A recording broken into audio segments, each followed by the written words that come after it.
অমাবস্যায় বিবেচনা করে দেখবে আরেকবার, লণ্ঠন জেলে পড়বে আমার কথা, লিখেছিলেন বিষ্ণুদেব।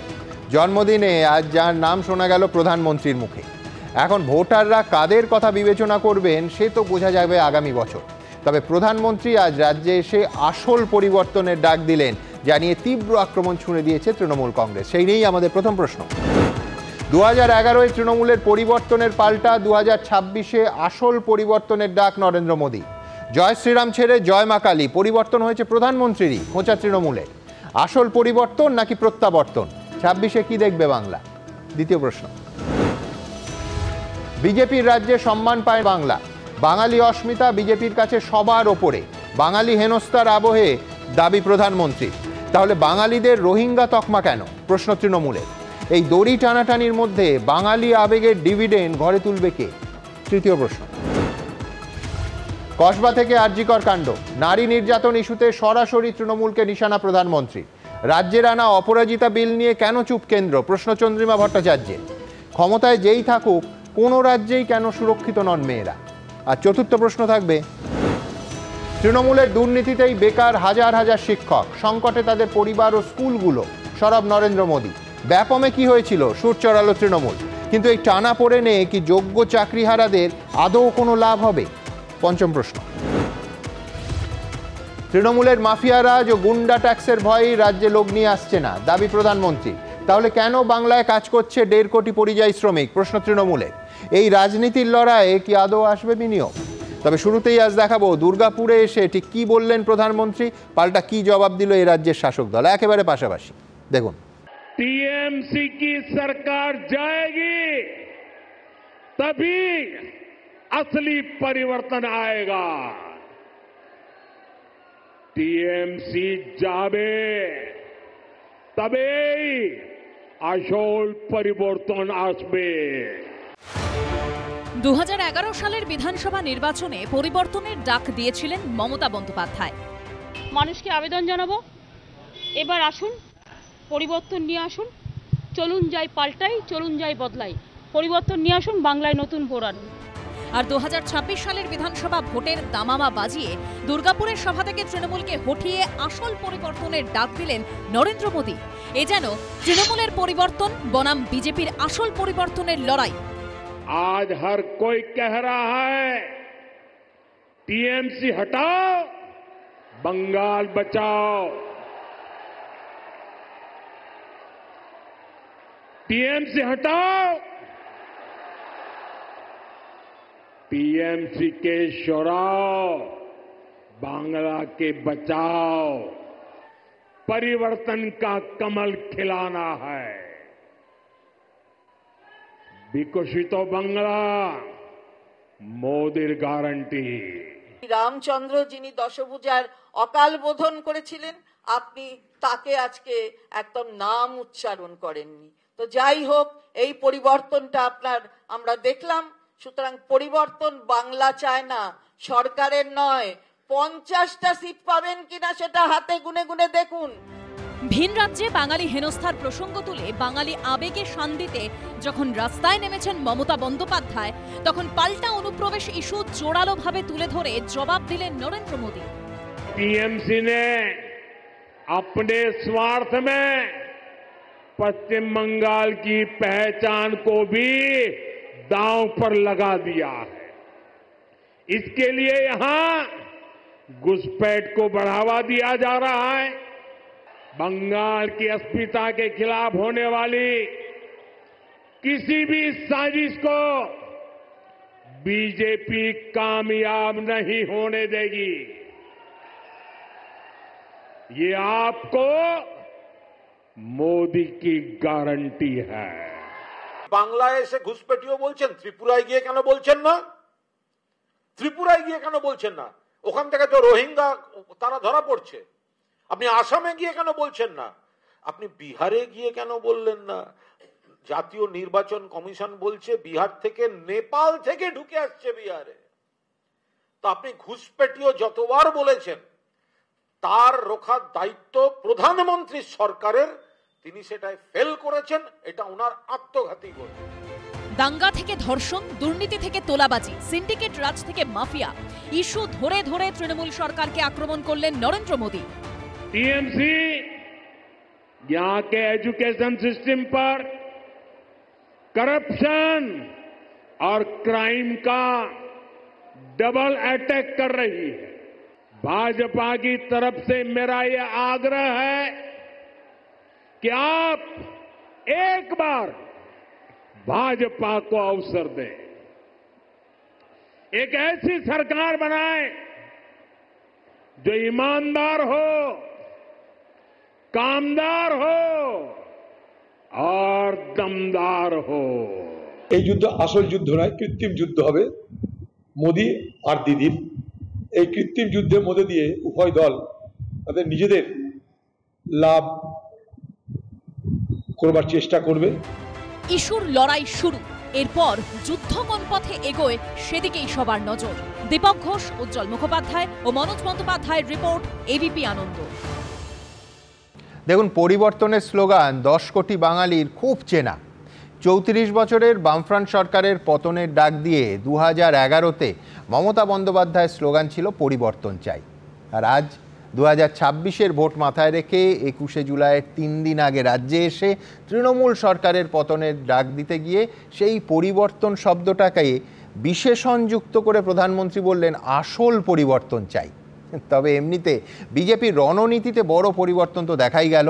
পুরনো সেই জয় শ্রীরাম স্লোগানের বদলে আজ প্রধানমন্ত্রীর মুখে শোনা গেল জয় মা কালী, জয় মা দুর্গা। আজকের অনুষ্ঠানের আমন্ত্রণপত্রেও দেখবেন পরিবর্তনের ছাপ একেবারে স্পষ্ট ছিল, ওপরেই জয় মা দুর্গা, জয় মা কালী। বিজেপির বঙ্গীয়করণ বলতে পারেন অথবা বিজেপির বেঙ্গল লাইন। তবে আজ প্রথম বক্তা তৃণমূল কংগ্রেসের মুখপাত্র এবং মেয়র পরিষদ বৈশ্বনাথ চট্টোপাধ্যায়। প্রধানমন্ত্রী আজ দাবি করলেন, আপনারা দেখলেন আগের প্রতিবেদনে, যে বাঙালিরা নাকি বিজেপি শাসিত রাজ্যে সম্মানের সঙ্গে আছে এবং তৃণমূল কংগ্রেস তোষণের রাজনীতি করতে প্রকাশ্যে অনুপ্রবেশকারীদের জন্য রাস্তায় নামছে। বৈশ্বনাথ চট্টোপাধ্যায়ের জবাব। আসলে উনি নির্বাচন হলে বিজেপির পরিযায়ী প্রার্থীরা আসে, প্রধানমন্ত্রীও সেরকমভাবেই এসছেন। গতবার 2021-এও এসছিলেন, ওনার সমস্ত মন্ত্রিসভা সদস্যদের এনেছিলেন, ওনাদের শাসিত রাজ্যের মুখ্যমন্ত্রীদের এনেছিলেন। আবার অমিত শাহ হুঙ্কার দিয়েছিলেন আপকি বার 200 কি পার, নির্বাচনের ফলাফলে ঝিলকা উস পার হয়ে গেছিলেন। এবারেও পরিযায়ী প্রার্থীরা এসছেন, গিমিকের কথা বলছেন, গিমিক করছেন এখানে এসে। ওনাকে তো প্রথম আমার প্রশ্ন থাকবে যে 100 দিনের যে টাকাটা রাজ্য সরকারের পাওনা আছে, গরিব মানুষের টাকা, প্রান্তিক মানুষের টাকা, সেই টাকার ব্যাপারে উনি কিছু বললেন না কেন? আমার প্রশ্ন থাকবে আবাসনের টাকা কেন বাংলায় আটকে রাখা হয়েছে? আমি জিজ্ঞাসা করতে চাই, উনি তো লোকসভা নির্বাচনে বলেছিলেন বছরে 2 কোটি বেকার যুবকের চাকরি দেবো, তাহলে 11 বছরে 22 কোটি বেকার যুবকের চাকরি দেওয়ার কথা। তো আপনাদের এই কাগজে দেখলাম যেখানে বেরিয়েছে যে 22 লক্ষেরও চাকরি হয়নি।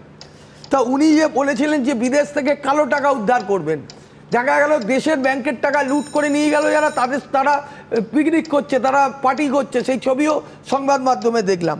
আচ্ছা, কাশ্মীরে সন্ত্রাসবাদীরা যে 26 জনকে হত্যা করলো, তাদের কি, তাদেরকে অ্যারেস্ট করা গেল কি এখনো পর্যন্ত? কাশ্মীর প্রসঙ্গে আমি সম্পূর্ণ একমত, কিন্তু এই 100 দিনের কাজে বললেন আপনারা তো বহু কেসে, এমনকি হাইকোর্টের রায়ের বিরুদ্ধেও বহু ক্ষেত্রে সুপ্রিম কোর্টে যান। 100 দিনের কাজের জন্য, সাধারণ মানুষের পাশে দাঁড়ানোর জন্য তৃণমূল কংগ্রেস সুপ্রিম কোর্টে যাওয়ার কথা ভাবলো না? নিশ্চিতভাবে এটা আমরা ভাবছি, কিন্তু এটা এরকম নয় যে ওই টাকাটা কিন্তু বিজেপি নিজের পকেটের টাকা নয়, সেই জন্যই তো ন্যায্য দাবি হলেই তো আরো বেশি করে যাবেন। না, ওনারা টাকাটা আটকে রাখবেন, টাকাটা দেবেন না। আর এখানে এসে এখানে এসে উনি কি বললেন? ধর্ষণের কথা বলছেন।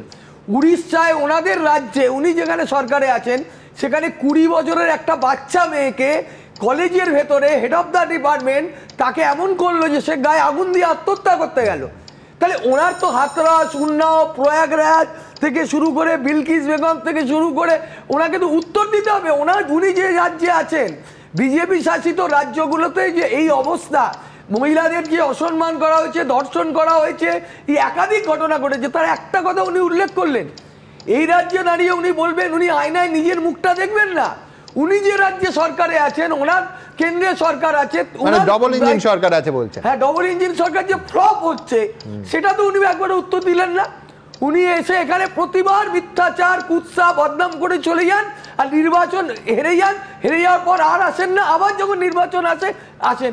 গত লোকসভা নির্বাচনের আগে উনি সন্দেশকালী নিয়ে অনেক কথা বলেছিলেন, মানুষ 18 থেকে 12 করে দিয়েছে, আর আমাদের 22 থেকে 29 করে দিয়েছে। তাই মানুষ ওদেরকে প্রত্যাখ্যান করছে, ওনারা রিজেক্টেড হচ্ছেন বারবার মিথ্যের ঝুলে নিয়ে। এক সময় রাহুল গান্ধী সম্পর্কে আপনারা যেটা বলতেন বসন্তীর কোকিল, সেটা কি নরেন্দ্র মোদী সম্পর্কেও আপনারা বলছেন নাকি রাহুল গান্ধী সম্পর্কে মূল্যায়ন একটু পাল্টে গেছে? না, উনি ইলেকশনে হলে ওনার বিজেপি পার্টি পরিযায়ী পাখির মতো চলে আসে সারা বছর। আপনি বলুন না বিজেপির না, আমি বলছি এটা কি রাহুল গান্ধীর মতো? আজকে তো আলোচনাটা তো প্রধানমন্ত্রী নরেন্দ্র মোদীর ভাষণ নিয়ে, তো সেক্ষেত্রে বিশেষ করে ইন্ডিয়া জোটের মিটিং এ যখন তৃণমূল সিদ্ধান্ত নিয়েছে যে যাবে, নিঃসন্দেহে আপনার একমত যে এই অংশটা আপনি ভবিষ্যতের জন্য তুলে রাখতে পারেন। কিন্তু আমার মূল একটা প্রশ্ন থেকে গেল, যেটা হচ্ছে ডিএ থেকে শুরু করে সমস্ত ক্ষেত্রে যেখানে তৃণমূল কংগ্রেস ডিএ আটকাতে বারবার হাইকোর্টের সব বেঞ্চ, সুপ্রিম কোর্টে এতবার যায়, এত দ্রুত যায়, 100 দিনের কাজ নিয়ে কেন গেল না? কিন্তু নিঃসন্দেহে যে কটা প্রশ্ন তুলেছেন আমার পরের বক্তা দেবজিৎ, সেইগুলোর উত্তর নিঃসন্দেহে দেবেন। কিন্তু দেবজিতের কাছে ঠিক উল্টো দিক থেকে আসব, যে বাংলায় বিজেপি নাকি আসল পরিবর্তন আনবে, বাঙালি রশ্মিতা বিজেপির হাতে নাকি একেবারে সুরক্ষিত। আর পরের পর বিজেপি শাসিত রাজ্যে মহারাষ্ট্র, দিল্লি, উড়িষ্যা, ছত্তিশগড়, অসম বাংলাভাষীদের বাংলাদেশি বলে হেনস্থা করা হচ্ছে, এমনকি গ্রেফতার অবধি করা হচ্ছে। আমার কাছে প্রচুর তথ্য পরিসংখ্যান আছে, রোজই দেখাই, আজও দেখাবো। প্রধানমন্ত্রী বলছেন যে এরা সবাই অনুপ্রবেশকারী।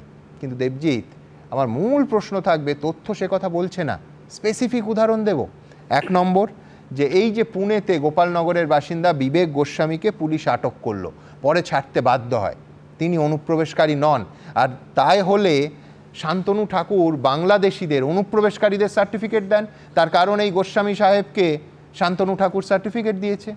2, উত্তম কুমার ব্রজবাসী জীবনে কোনোদিন অসম যাননি, এনআরসির নোটিশ এই পশ্চিমবঙ্গ রাজ্যে বসে পড়লেন, তিনিও কোনো অনুপ্রবেশকারী নন।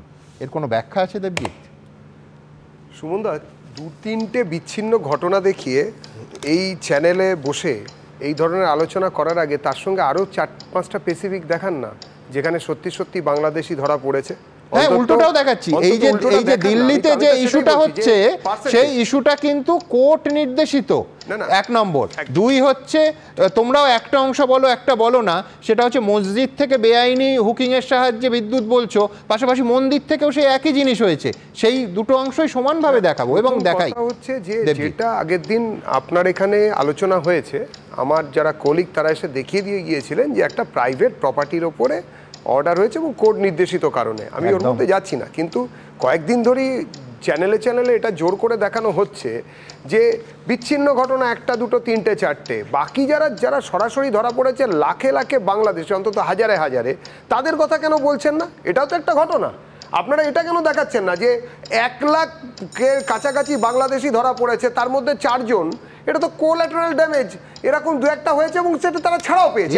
মানুষের জীবন কোল্যাটারাল ড্যামেজ জর্জ বুশ আর দেবজিৎ মনে করে, না মানুষের জীবন। পাশাপাশি যেখানে না দেবজিৎ, আমাদের থেকে অনুপ্রবেশকারী ইস্যুতে সরব তুমি কাউকে পাবে না। আমরা মনে করি যে ঘুণ পোকার মতো ভারতীয় রাষ্ট্রকে, এক দেশের সার্বভৌমত্ব এবং নিরাপত্তা বিঘ্নিত হচ্ছে এই বেআইনি অনুপ্রবেশকারীদের জন্য। 1, 2 হচ্ছে মানুষের এমনি চাকরি নেই, চাকরি এবং খাবার রুটিতে বেআইনিভাবে ভাগ বসাচ্ছে এই অনুপ্রবেশকারী। এদের চিহ্নিত করে বের করে দেওয়া উচিত, এটা তো বিশ্বাস, রোজ বলি। সুমনদা, আপনারা মনে করেন, কিন্তু আপনারা দেখান কটা? যাদের ওখানে ডিপোর্ট করা হয়েছে বা যাদের নামে এরকম মামলা হয়েছে, সেটা দুর্ভাগ্য যে কাকদ্বীপে বেআইনি অনুপ্রবেশকারীদের কলোনি বিজেপি তা নিয়ে সরব হয়নি, এবিপি আনন্দ সরব হয়েছে এবং দেখিয়েছে।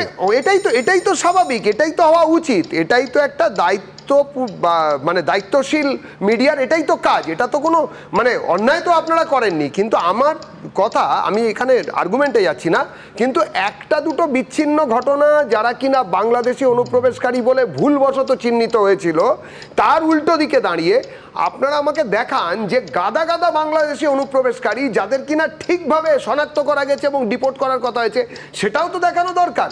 সেটার জায়গাতে শুধুমাত্র পাবলিকের মধ্যে প্যানিক তৈরি হচ্ছে বলে সেটাকে দেখানো যাবে না, একটা দুটোকে দেখাতে হবে, দুটোই দেখাতে হবে। আমি যেটা বলছি দেখাবো, আবার বনগাঁর বাসিন্দা হেনস্থা হলে সেটাও দেখাবো। একদম, আমি সেটাও বলতে চাই, যেটা একটু আগে আমার আগে বৈশ্বনাথদা বললেন। আমি একটা কথা বলতে চাই, বাঙালিদের রোহিঙ্গা বলে দাগিয়ে দেওয়া হচ্ছে, বাঙালিদের বাংলাদেশি বলে দাগিয়ে দেওয়া হচ্ছে। দাদা, রোহিঙ্গাদের বাঙালি বলে কারা দাগাচ্ছে? রোহিঙ্গাদের বাঙালি বলে দাগানোর জন্য বা আইডেন্টিফাইড করার জন্য আপনাদের এত আন্দোলন কিসের? আপনাদের এত ইচ্ছে কিসের? কেন রোহিঙ্গাদের জায়গা দিচ্ছেন? কেন বাংলাদেশি অনুপ্রবেশকারী মুসলিম বা হিন্দু যাই হোক না কেন, অনুপ্রবেশকারীদের রাখার জন্য আপনাদের এত দায়বদ্ধতা কিসের? এটা তো আগে পরিষ্কার করতে হবে। আজকে হায় হায় রব উঠেছে যে বিহারে কিভাবে দেখা হচ্ছে, বিহারের পরে যদি বাংলায় হয় তাহলে কি হবে? বিহারে 38 লক্ষ লোকের নাম কাটা গেছে, ভোটারের নাম, এবং তার মধ্যে একটা বড় অংশ বাংলাদেশি বা রোহিঙ্গা বা ইত্যাদি, সেগুলো বোঝা গেছে। এখন রোহিঙ্গা কি করে ঢুকলো? রোহিঙ্গাদের বিএসএফ ঢুকতে দিল কি অন্য কেউ ঢুকতে দিল? রোহিঙ্গারা এইসব অপযুক্তি না দিয়ে রোহিঙ্গাদের Aadhaar card, voter card, PAN card ইত্যাদির সুবিধাগুলো কারা পাইয়ে দিয়েছে? কারা বলেছে যে ওরা এখানকারই থাকে, এখানকারই নাগরিক? এই অবস্থার উল্টো দিকে শুধু একই রকম গলার জোরে বলো যে কি করে অনুপ্রবেশকারীরা সীমান্ত পেরিয়ে ঢুকছে, বিএসএফ কেও জবাব দিতে হবে তো। আগে ঢুকলে তবে তো জাল পরিচয়পত্র করবে। ভীষণ অন্যায় জাল পরিচয়পত্র করা, ক্রাইম। শুনুন, একই গলার জোরে বলছি, এক্ষুনি এবিপি আনন্দর একটা সার্ভে টিম বেরোক। আমি জানি অন্তত বাংলার বুকে এবিপি আনন্দর এই সার্ভে টিম পাঠানোর এক্ষুনি ক্ষমতা আছে, আর কারোর থাকুক না থাকুক। একটা গাড়ি নিয়ে বেরোক, পোরাস যে বিএসএফ এর এলাকা, প্রচুর জায়গা ফাঁকা, সেখানে দেখা হোক। দেখা যাবে যে জমি দেয়নি রাজ্য সরকার, তার জন্য 19টা চিঠি দিয়েছে। তার জন্য বৈশ্বনাথদা বা তার দল কি বলবেন? প্রশ্ন তো তাদের কাছে থাকবে, প্রশ্ন তো তাদের কাছে থাকবে যে তারা কি বলবেন। হ্যাঁ, প্রথমত উনি অনেক কথা বললেন, উনি হেমন্ত বিশ্ব শর্মার যে কথাটা সেটার কোনো উত্তর দিতে পারবেন? বাংলায় ভাষায় কথা বললে সে বাংলাদেশি, এটা যদি বাঙালিদের শুনতে হয়, এখানে পৃথিবীতে সারা পৃথিবীতে 25 কোটি বাঙালি আছে, আমাদের পশ্চিমবাংলায় প্রায় 10-12 কোটি বাঙালি আছে। আমরা বাংলা ভাষায় কথা বলি এবং জাতীয় সঙ্গীত বাংলা ভাষায় রচনা হয়েছে। সোনার বাংলা, ওপার বাংলা, সেখানেও জাতীয় সঙ্গীত বাংলা ভাষায় রচনা হয়েছে। সেখানে হিমন্ত বিশ্ব শর্মার মতো একটা করাপ্টেড লোক, যার বিরুদ্ধে রোজভ্যালির এরকম অ্যালিগেশন বিজেপি এনেছিল, সে বলছে বাংলা ভাষায় কথা বললে আমরা বাংলাদেশি হয়ে গেলাম, আমরা রোহিঙ্গা হয়ে গেলাম। কি বলছেন? সোনার বাংলা আপনার দেশের জাতীয় সঙ্গীত প্রথমত। দ্বিতীয় কথা হচ্ছে, বাঙালি আর বাংলাভাষী দুজনের মধ্যে ফারাক আছে। আপনি বৈশ্বনাথদা আপনার এলাকায় দুর্গাপুজো করেন বড় প্যান্ডেল করে, আর উল্টো দিকে দাঁড়িয়ে যে বাংলাভাষী যাদের কথা আপনি বলছেন, সোনার বাংলার কথা, সেখানে দুর্গা প্রতিমা ভাঙা হয়। আপনি ঢাক বাজিয়ে পুজো করেন, আপনি ঢাক বাজিয়ে পুজো করেন, দশমীতে পান পাতা দিয়ে দুর্গা প্রতিমাকে বরণ করেন, উল্টো দিকে দুর্গা প্রতিমা ভাঙা হয়। আপনি দুটোকে এক বলবেন, দুজনেই বাঙালির বিরুদ্ধে, দুজনকেই বাঙালি বলবেন, দুজনকেই বাঙালি বলবেন। যারা দুর্গা পুজো করে এবং যারা দুর্গা ঠাকুর ভাঙে, দুজনেই বাঙালি।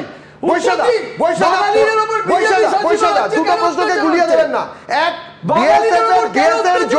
বিএসএফ এর জমি দেওয়ার সঙ্গে হিমন্ত বিশ্ব শর্মার কি সম্পর্ক? বিএসএফ কে পশ্চিমবাংলায়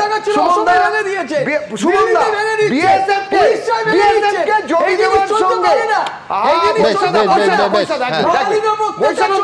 বৈশ্বনাথদা স্পেসিফিক কোয়েশ্চেন, বিএসএফ কে জমি দেওয়ার সঙ্গে পশ্চিমবাংলার বুকে, পশ্চিমবাংলার সীমান্তে, পশ্চিমবঙ্গ এবং বাংলাদেশের সীমান্তে বিএসএফকে জমি দেওয়ার সঙ্গে হিমন্ত বিশ্ব শর্মা মন্তব্য করেছেন বা করবেন বলে কি আপনারা দেননি? 1 নম্বর। 2 নম্বর, বৈশ্বনাথ চট্টোপাধ্যায় কি এটা মনে করেন যে যারা দুর্গা ঠাকুরের পুজো করে বাংলায় কথা বলে, আর যারা দুর্গা ঠাকুরের মূর্তি ভাঙে বাংলায় কথা বলে, দুই পক্ষ একই সমান গোত্রীয়, সমানভাবে তাদের বিচার করা যায়?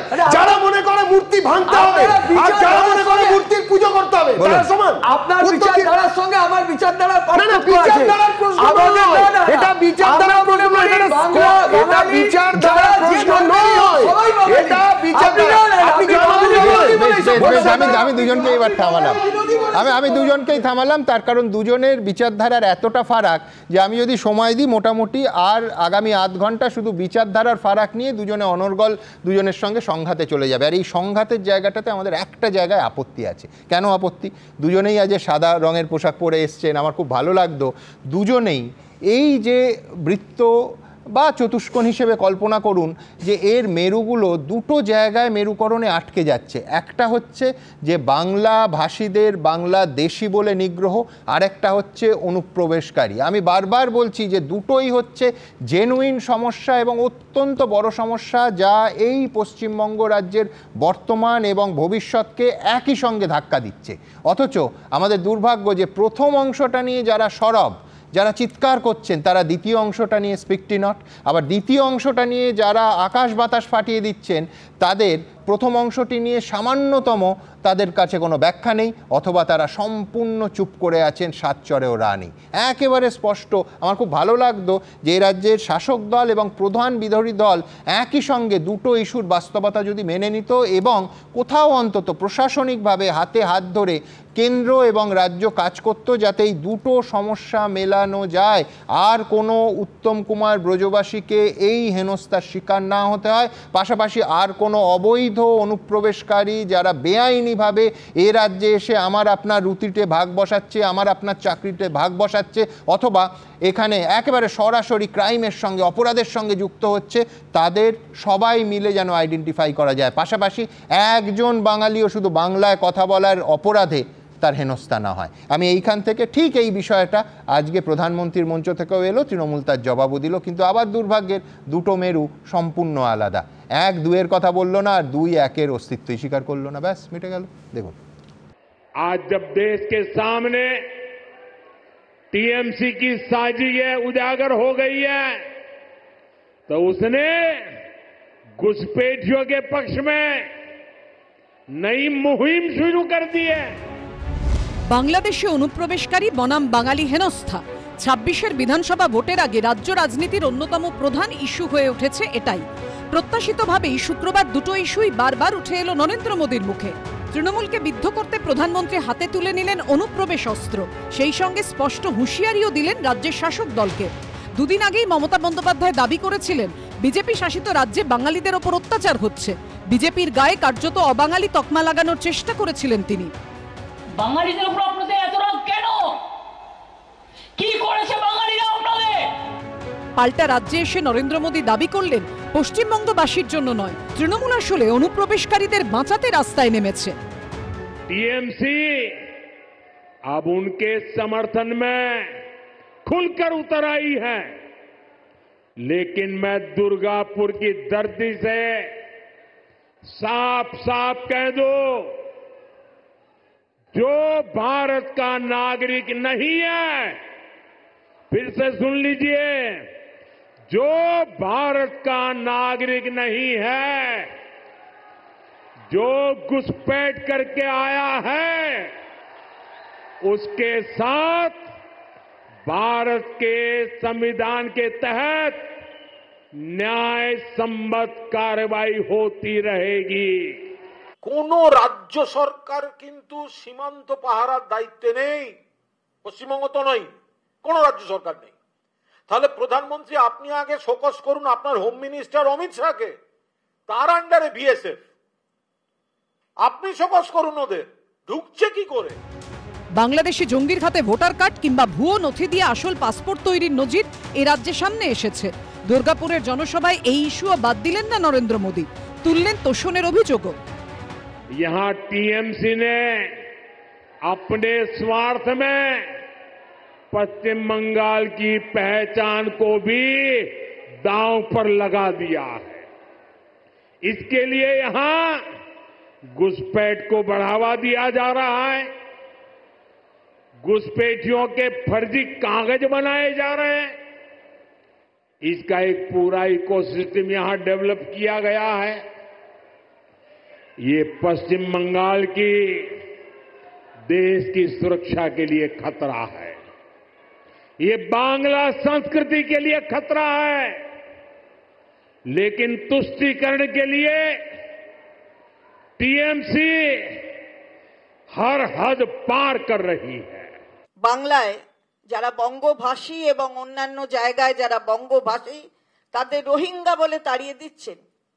আপনার ডবল ইঞ্জিন সরকারের একটি প্রদেশের মুখ্যমন্ত্রী তিনি যারা বাংলায় ফর্ম লিখছে তাদের ফরেনার হিসেবে কাউন্ট করতে ওনার সুবিধা হচ্ছে উনি বলছেন। কই আপনি তো তার বিষয়ে কিছু বললেন না। 2021-এর মতোই 2026-এর ভোটের আগেও যখন বাঙালি অস্মিতাকে সামনে রেখে লড়াইয়ে নামছে তৃণমূল, ভারত সরকার একটা নোটিফিকেশন করেছে, জেনে রাখুন। সেই নোটিফিকেশনটা আমরা চ্যালেঞ্জ করব। লুকিয়ে লুকিয়ে করেছে, করে নিজেদের রাজ্যগুলোতে যেখানে বিজেপি আছে সেখানে পাঠিয়েছে।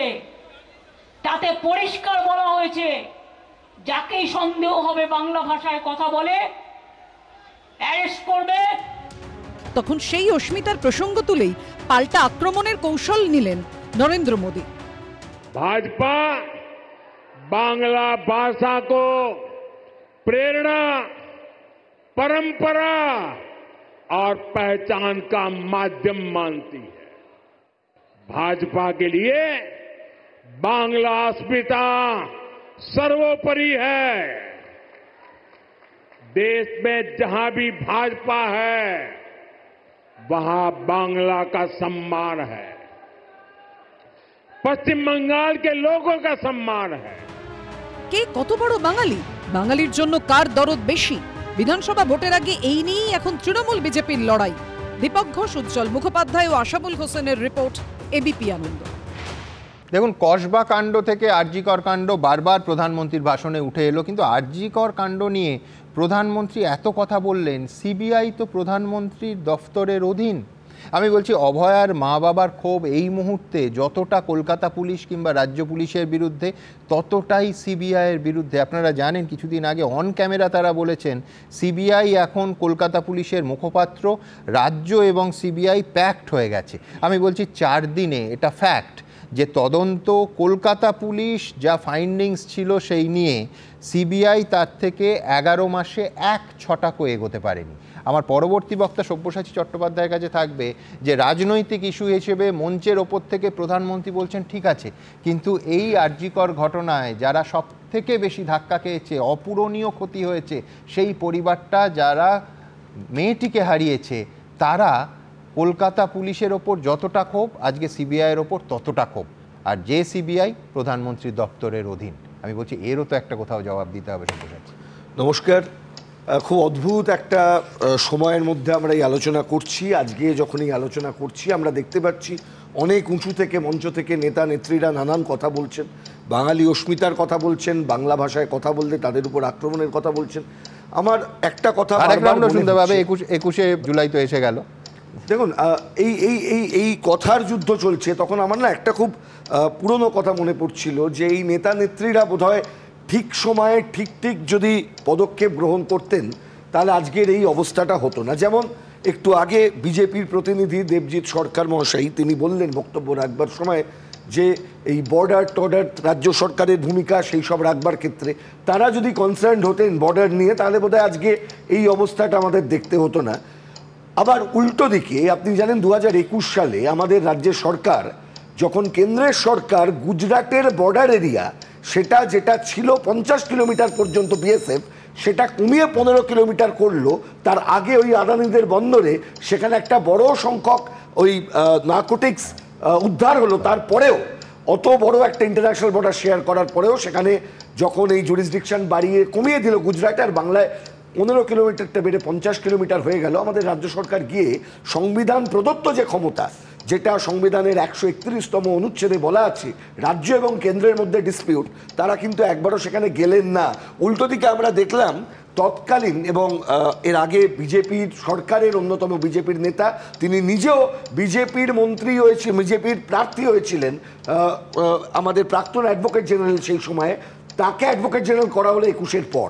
এবং রাজ্য সরকার তারা কিন্তু আদালতের মুখাপেক্ষী হয়ে থাকলেন না, তারা রাজনীতির আসর করলেন। কে মামলা করলো? একজন সিপিআইএম এর নেতা সায়ন বন্দ্যোপাধ্যায়, তাকে কলকাতা হাইকোর্টে মামলা করতে হচ্ছে। কে মামলা লড়ছে? বিকাশ ভট্টাচার্য এবং বাকিদেরকে লড়তে হচ্ছে। এই যে একটু আগে আপনি বললেন ওই 100 দিনের কাজ নিয়ে বৈশ্যানন্দা বললেন টাকাটা ফেরত দাও, কারা লড়ছে মামলা? রাজ্য সরকার গেছিল নাকি হাইকোর্টে? কে গেছিল? বিভিন্ন কৃষক সংগঠন, ক্ষেতমজুর সংগঠন, তারা গেছেন, লড়ছেন কে? বিকাশ রঞ্জন ভট্টাচার্য। মানে আসল কথাটা আমি বলছি, দেখুন কোনো নাম গুরুত্বপূর্ণ নয়, গুরুত্বপূর্ণ হচ্ছে কারা রিয়েল ইস্যুতে কথা বলছে, কারা মঞ্চের ওই বড্ড উঁচুতে বাঁচার যে ইস্যু সেগুলো নিয়ে কথা বলছি। উদাহরণ, একটু আগে আপনি বললেন উত্তম ব্রজবাসীর কথা। তিনি পশ্চিমবাংলার লোক, জীবনে কোনো দিন আসাম যাননি, হ্যারাস্ট হচ্ছেন। গত বছর আমরা জানি, আমি নিজে জানি যে উড়িষ্যা থেকে কিছু লোক তারা আসছিলেন, তারা ক্যাটল বিজনেস করেন এবং তাদের বাড়ি উলুবেড়িয়ায় একটি জায়গায়, সেখানে তারা আসবার সময় উড়িষ্যায় তাদের পিটিয়ে মারা হয় নানা করে ওই গোরক্ষক বাহিনীর দ্বারা।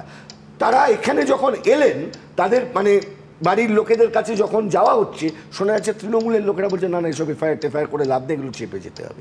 মানে কি অদ্ভুত জিনিস বাবু, এই তলায় যারা আছেন সাধারণ মানুষগুলোর জীবন, উত্তম ব্রজবাসীর জীবন আজকে বিপন্ন হয়ে যাচ্ছে। সবথেকে বড় কাছে সব্যসাচী আমি হ্যাঁ এই খাতুন বা আলোরানী সরকার জবাব দেবেন না, তারা কোথায়? এদের তো নাগরিকত্ব চলে গেছে, এখন এদের অবস্থান কোথায়? পশ্চিমবঙ্গে আছেন, কেন্দ্রীয় সরকার রাজ্য সরকার জবাব দেবেন না? নাকি শুধু তারা জনপ্রতিনিধি, রাজনৈতিক দল করেন, ছত্রছায়ায় আছেন, তাই জন্য এদের মোট পাশাপাশি সব বলেছে। এটাও বলতে হবে যে এখানে প্রায় কুটির শিল্পের মতো 2 দিনাজপুর 2 24 পরগনায় জাল পরিচয়পত্রের ইন্ডাস্ট্রি চলছে। মুর্শিদাবাদ দিনের পর দিন ধরা পড়ছে, গোটা দেশ থেকে ধরা পড়ছে, সেটা বন্ধ হবে না? এটা চলবে না, চোখ বন্ধ করা আছে। যারা এগুলো চালাচ্ছেন সেগুলো ধরার কাজ কাদের? মানে যে কারণে বারবার করে আমাদের সংবিধান যে কারণে বারবার বলছেন যে কেন্দ্র রাজ্যের সম্পর্কটা, বিশেষত আইন শৃঙ্খলার প্রশ্নে, এটা দুজনকে কোঅর্ডিনেট করতে হবে। রাজ্যের ক্ষমতা আইন শৃঙ্খলার প্রশ্নে, কিন্তু যখন ইন্টারন্যাশনাল বর্ডার আসছে, যখন আমাদের ইন্টারন্যাশনাল কোনো বহিঃশক্তির দ্বারা আক্রমণের কোনো রকমের সুযোগ থাকছে বা কোনো রকমের সমস্যা হচ্ছে, তখন এই দায়িত্ব কাকে নিতে হবে? কেন্দ্রকে নিতে হবে। কেন্দ্র রাজ্যের কাজের মধ্যে কোঅর্ডিনেশন থাকতে হবে। আর রাজ্য কোনো বক্তব্য রাখছে না। তদন্ত চলে আসুন, ল অ্যান্ড অর্ডারের আর একটা পার্ট, যেখানে কেন্দ্র রাজ্য আমরা দেখছি, কারণ লাইন দিয়ে সিবিআই হয়েছে, কেন্দ্রের কাছে সিবিআই এর জন্য কেন আবেদন করতে হচ্ছে মানুষকে? রাজ্যের পুলিশ কিছু দিচ্ছে না বলে। এখনো পর্যন্ত যে কোনো ফৌজদারি আইনের যে কোনো আইনজীবী, এখানে বাকিরাও যারা আছেন রাজনৈতিক দলের, তারা আইনজীবী, তারা জানেন যে এখনো পর্যন্ত লোকাল পুলিশ যেরকম তদন্ত করতে পারেন, যদি তারা চান তদন্ত করতে, তাহলে বাকি অন্য কোনো এজেন্সি লাগে না। কিন্তু আমাদের যেতে হয়েছে বারবার করে। আজকে কি অবস্থার মধ্যে আছে? আজকে আরজি করের ঘটনা দেখুন, আজকে বাকি যে কটা ঘটনা, সেটা চিট ফান্ড হোক, সেটা এসএসসি স্ক্যাম হোক, সেটা প্রাইমারি স্ক্যাম হোক, তলা পর্যন্ত যাচ্ছে না অথবা মাথা পর্যন্ত যাচ্ছে না।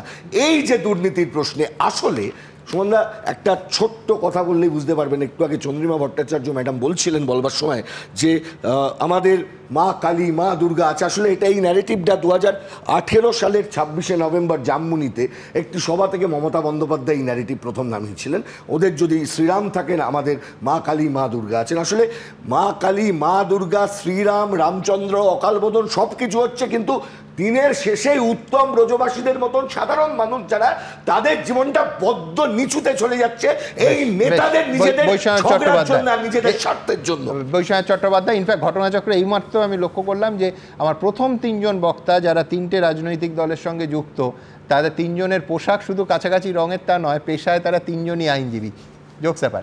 মানে উনি কি বলতে চাইলেন, মানে সিবিআই খারাপ না সিবিআই ভালো সেটা বোঝা গেল না। সিবিআইকে তো ইনভেস্টিগেশন দেওয়ার পরেও নোবেল প্রাইজটা পাওয়া যায়নি।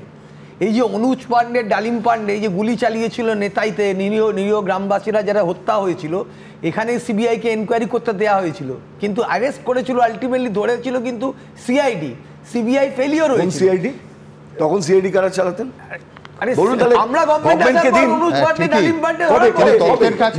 এটা বলতে হবে যে সিবিআই ইদানিং কালে যে কটা কেস সিবিআই এর কাছে গেছে, সেটা কোর্ট মনে করেছে রাজ্য সরকার যথেষ্ট কাজ করেনি বলে কোর্টের নির্দেশে সিবিআই হয়েছে। হ্যাঁ, কিন্তু সিবিআই মমতা ব্যানার্জির দাবি থাকতো ব্যাগ মরলে সাপ মরলে মমতা ব্যানার্জি সিবিআই চাইতেন। সিবিআই ভুলে যাবেন না, ভালো না খারাপ, সিবিআই তো সাকসেস রেট খুব খারাপ, খুব সাকসেস রেট খারাপ না ভালো, তার জন্য তো অপরাধ আড়াল করা যায় না। তার জন্য তো এটা বলতে পারবেন না যে আপনারা যে অপরাধ দেখুন পশ্চিমবঙ্গ পুলিশকে দেখে সবাই এটা কি বলবেন? এটা কি বলবেন? অপরাধগুলো হয়নি, কলকাতা পুলিশে অপরাধী ধরা পড়েনি, তাহলে কলকাতা পুলিশের কনফিডেন্স তো নষ্ট করছেন থানায় গিয়ে মুখ্যমন্ত্রী। এবার গোটা দেশ, গোটা রাজ্য সব একই রকম তলানিতে। কিন্তু আজকে আবার বলছি যে নরেন্দ্র মোদীর মুখে কসবা কাণ্ড থেকে আরজিকর কাণ্ড বারবার উঠে এলো। কিভাবে দেখাবো? एक और कॉलेज में एक बेटी के साथ भयंकर अत्याचार किया गया। इसमें भी जो आरोपी है उनका कनेक्शन टीएमसी से निकला है।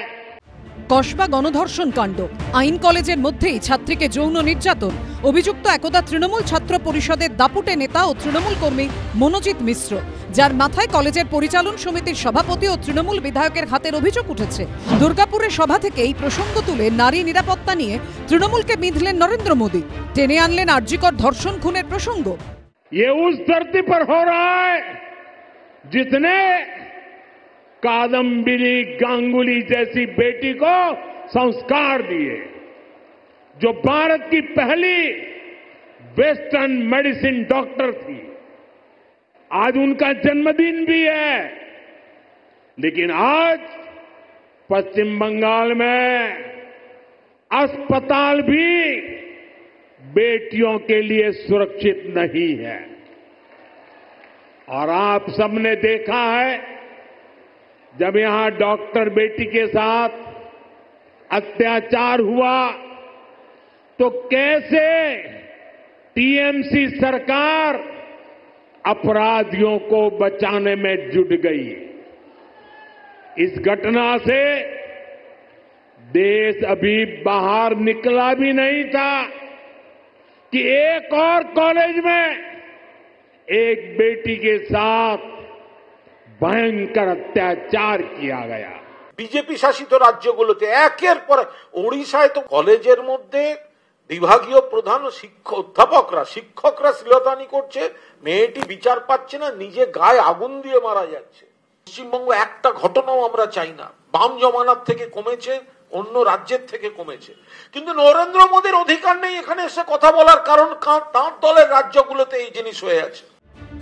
কৌশলে নির্মমতা শব্দ ব্যবহার করেও খোঁচা দিয়েছেন নরেন্দ্র মোদী।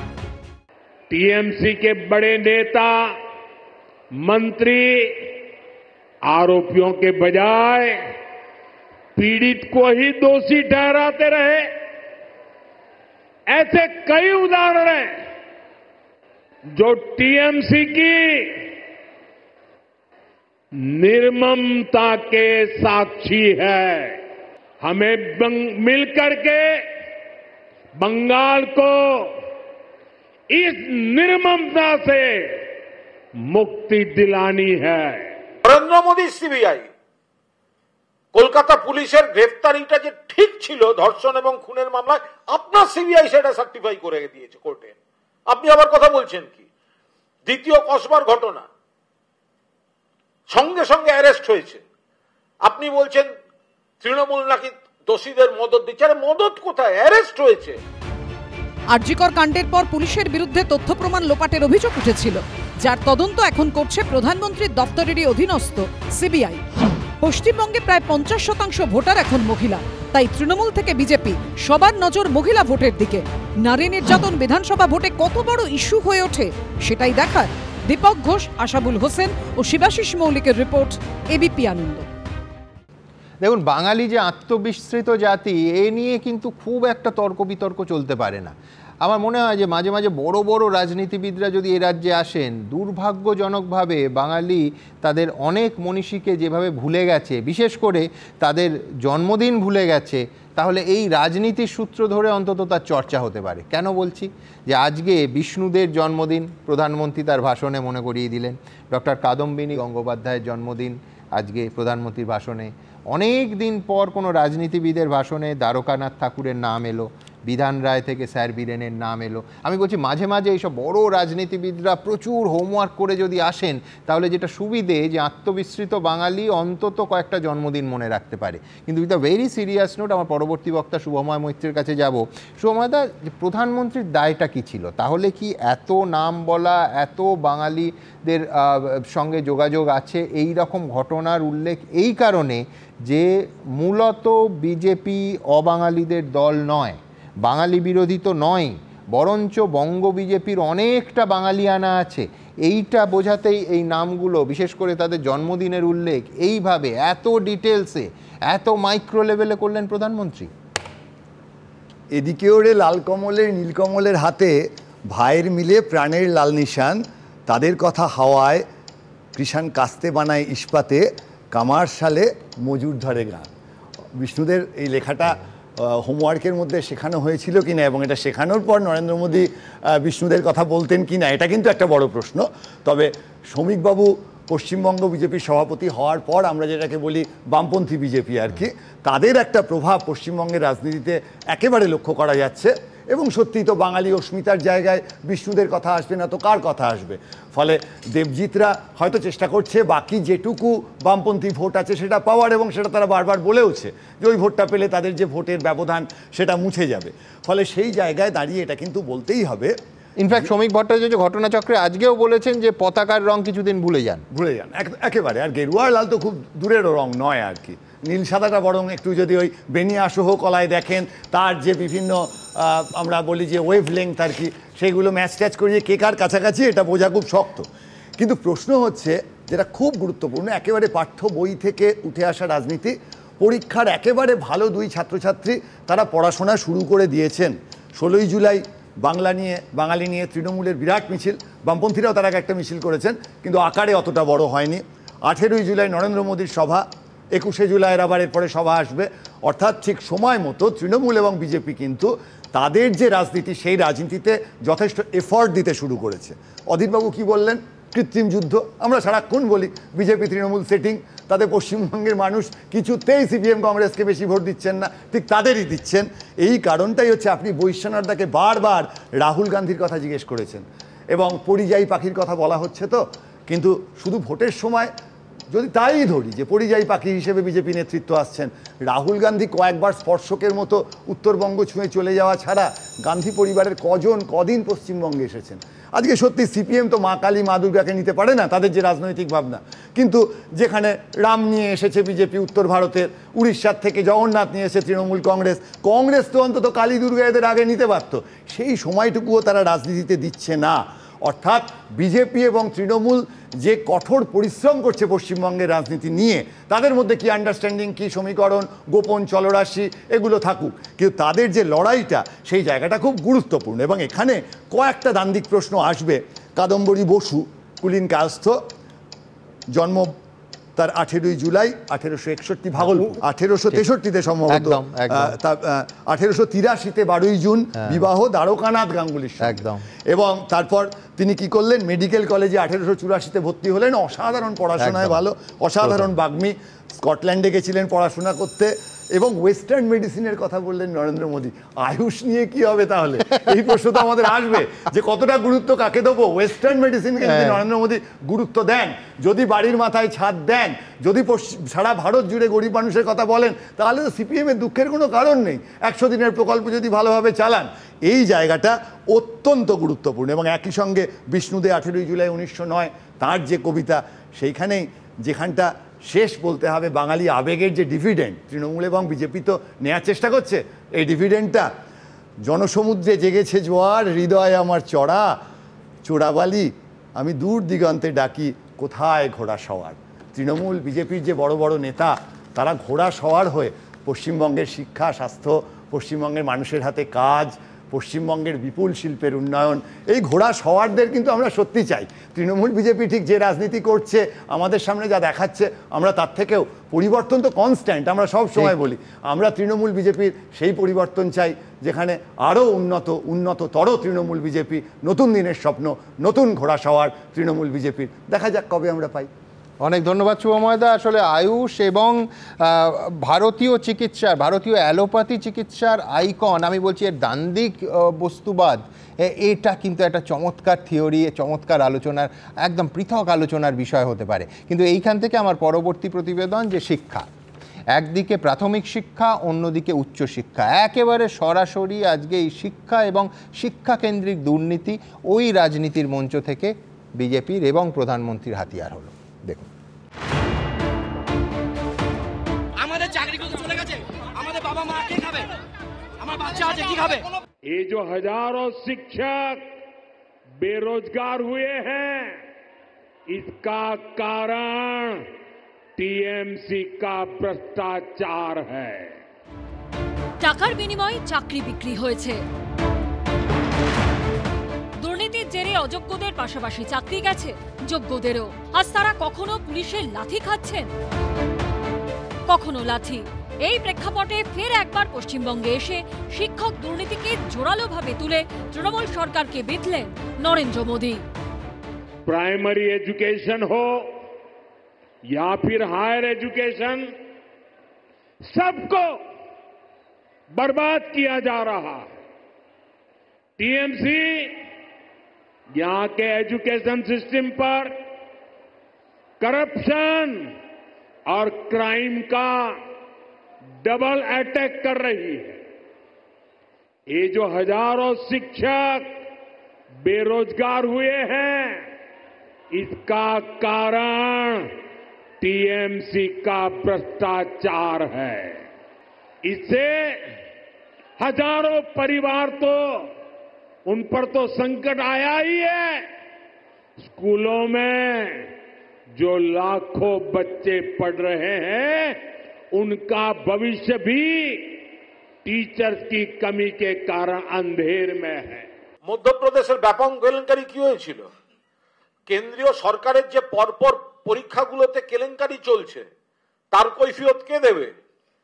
ত্রিপুরাতে 10,323 জন শিক্ষকের প্যানেল সিপিএম এর জমানায় অনিয়মে গোটা প্যানেল বাতিল হয়েছে। বিজেপি তাদের মিথ্যা প্রতিশ্রুতি দিয়েছিল, কোনো সমাধান করেনি। গত বছর 2রা মে হাইকোর্টের বিচারপতি জয়মাল্য বাগচি রাজ্য সরকারকে ভৎসনা করে বলেছিলেন এটা প্রাতিষ্ঠানিক ষড়যন্ত্র বলে মনে হচ্ছে। 2024 সালের 7ই মে সুপ্রিম কোর্টের তৎকালীন প্রধান বিচারপতি ডিওয়াই চন্দ্রচূড় মন্তব্য করেছিলেন দেখে মনে হচ্ছে সিস্টেমিক ফ্রড। সেই প্রসঙ্গও তুললেন প্রধানমন্ত্রী। हालत ये है कि कोर्ट को भी कहना पड़ा कि ये सिस्टेमेटिक फ्रॉड है। আমাদের এখানে যেখানে যেখানে কোনো অনিয়ম হয়েছে, আমাদের পরিষ্কার এখন তো সিবিআই তদন্ত করছে, চিহ্নিত করুক, বাদ দিয়ে দিন। বাকিদের চাকরির ব্যবস্থা মুখ্যমন্ত্রী করছেন। আমরা কেউ কোনো অন্যায় সাপোর্ট করছি না। কেউ কোনো অনিয়ম করে থাকলে তার শাস্তি হোক, তাদের শাস্তি হোক, বাকিদের চাকরিটাকে কেন আটকে রাখা হচ্ছে? তৃণমূল বিজেপির এই বাগযুদ্ধের মধ্যে সিপিএম এর প্রশ্ন, শিক্ষা দুর্নীতির তদন্ত তো সিবিআই করছে, পার্থ চট্টোপাধ্যায় বাদে তৃণমূলের আর কোন হেভিওয়েটকে ধরেছে তারা? ওপরে লড়াই তলায় সেটিং নয় তো? এতদিন ধরে কি করছে সিবিআই? তদন্ত কি কমপ্লিট করতে পারছে না? ইডি কি করছে? পার্থ চ্যাটার্জি তারপর আর তো মাথা দিয়ে গেল না, কানের তলায় থাকলো, কানের উপরে উঠছেই না। কেন? কে আটকাচ্ছে সিবিআইকে? এটা কি দিল্লিওয়ালারা সিবিআইকে আটকাচ্ছে, ইডিকে আটকাচ্ছে? রাজনীতির লড়াই চলবে, কিন্তু যোগ্যদের হকের চাকরি ফিরিয়ে দেবে কে? আর যারা কোটি কোটি টাকা পেতে পড়ল, তাদের কি কোনোদিন শাস্তি হবে? শিবাশিস মৌলিক, আশাবুল হোসেন ও মনোজ বন্দ্যোপাধ্যায়ের রিপোর্ট, এবিপি আনন্দ। আমি খানিকক্ষণ আগেই দেবজিৎকে বলছিলাম যে আজকে প্রধানমন্ত্রী রিসার্চ টিমের হোমওয়ার্ক নিয়ে কোনো কথা হবে না। একেবারে হালের কসবা ল কলেজ, প্রধান অভিযুক্ত মনোজিৎ মিশ্রের সঙ্গে শাসক দলের যোগ, সব তার বক্তব্যে এসেছে। শিক্ষা দুর্নীতি, উচ্চশিক্ষা থেকে প্রাথমিক শিক্ষার গোলমাল, এমনকি কোর্টের ভূমিকা, পর প্রধানমন্ত্রী একটার পর একটা ইস্যু ছুঁয়েছেন। কিন্তু আমার পরবর্তী বক্তা মহানন্দা কাঞ্জিলালের কাছে আমার প্রশ্ন থাকবে যে কোথাও এই আগামী বিধানসভা ভোটে তৃণমূলের বিরুদ্ধে বিজেপির বা বিরোধীদের কি কি প্রধান ইস্যু হতে পারে, তার একটা আভাস কোথাও পাওয়া গেল? দেখুন, শঙ্খ ঘোষের একটা কথা বলে শুরু করছি যে নিজের জয়ের কাছে পরাজিত হয়েও না কখনো, বা ম্যাকিয়াভেলি রাজপুরুষের একটা কথা খুব উল্লেখযোগ্য যে কোনো জয় এত সার্বিক হয় না যে বিজয়ী পক্ষের কোনো দায়বদ্ধতা থাকে না। দেখুন, বিরোধী আসনে থাকলে যে দায়িত্বের কথা বলা হয়, সেটা যখন শাসক হিসেবে তাদের আমরা দেখতে পাই, তখন তাদের কাছে সেটাই একটা চ্যালেঞ্জ হয়ে যায়। তৃণমূল কংগ্রেস যখন সিপিআইএমের শাসন থেকে বাংলাকে 2011 সালে সরিয়ে এসেছিল, তখনও তাদের কাছে অনেক চ্যালেঞ্জ ছিল। তাহলে তৃণমূল কংগ্রেস এই কয়েক বছরে কি কাজ করেছে? নিশ্চয়ই প্রচুর কাজ করেছে। তাদের সবথেকে বড় হচ্ছে জনকল্যাণমূলক যে সমস্ত প্রকল্প। 2012-13 যেখানে পরিকাঠামো ব্যয় ছিল 24%, সেটা 18-19-এ 73% বৃদ্ধি করেছে। তারপর থেকে অবশ্য ডাউন ট্রেন্ড দেখা গেছে। কাজেই অনেক কাজ তাদের। সমব্যথীর মতো প্রকল্প, যেখানে মানুষকে দাহ করার জন্য মাননীয় মুখ্যমন্ত্রী টাকা দিচ্ছেন। কাজেই অনেক কাজ করেছেন, কিন্তু তার সঙ্গে তাদের চ্যালেঞ্জ চ্যালেঞ্জ হয়ে গেছে, যে প্রশ্নগুলোয় তারা বিদ্ধ হচ্ছেন, তারা সেটা হচ্ছে দুর্নীতি, শিক্ষা, স্বাস্থ্যের অবনতি এবং সব কিছুর মধ্যে একটা দুর্নীতির কথা বারবার উঠে আসছে।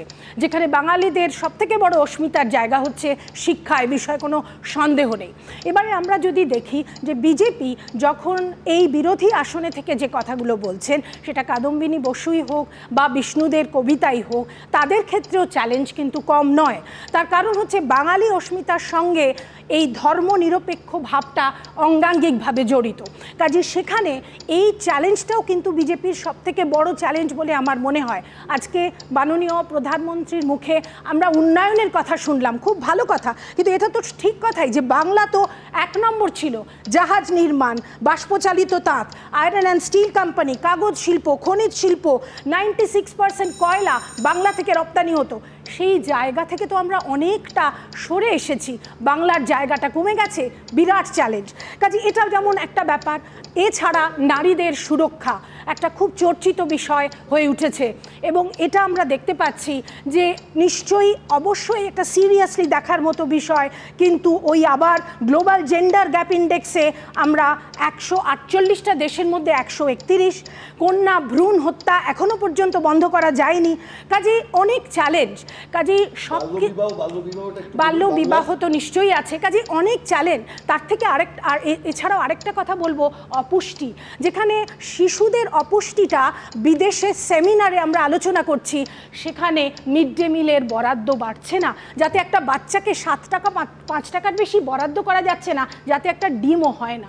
কাজে অনেক চ্যালেঞ্জ রয়েছে।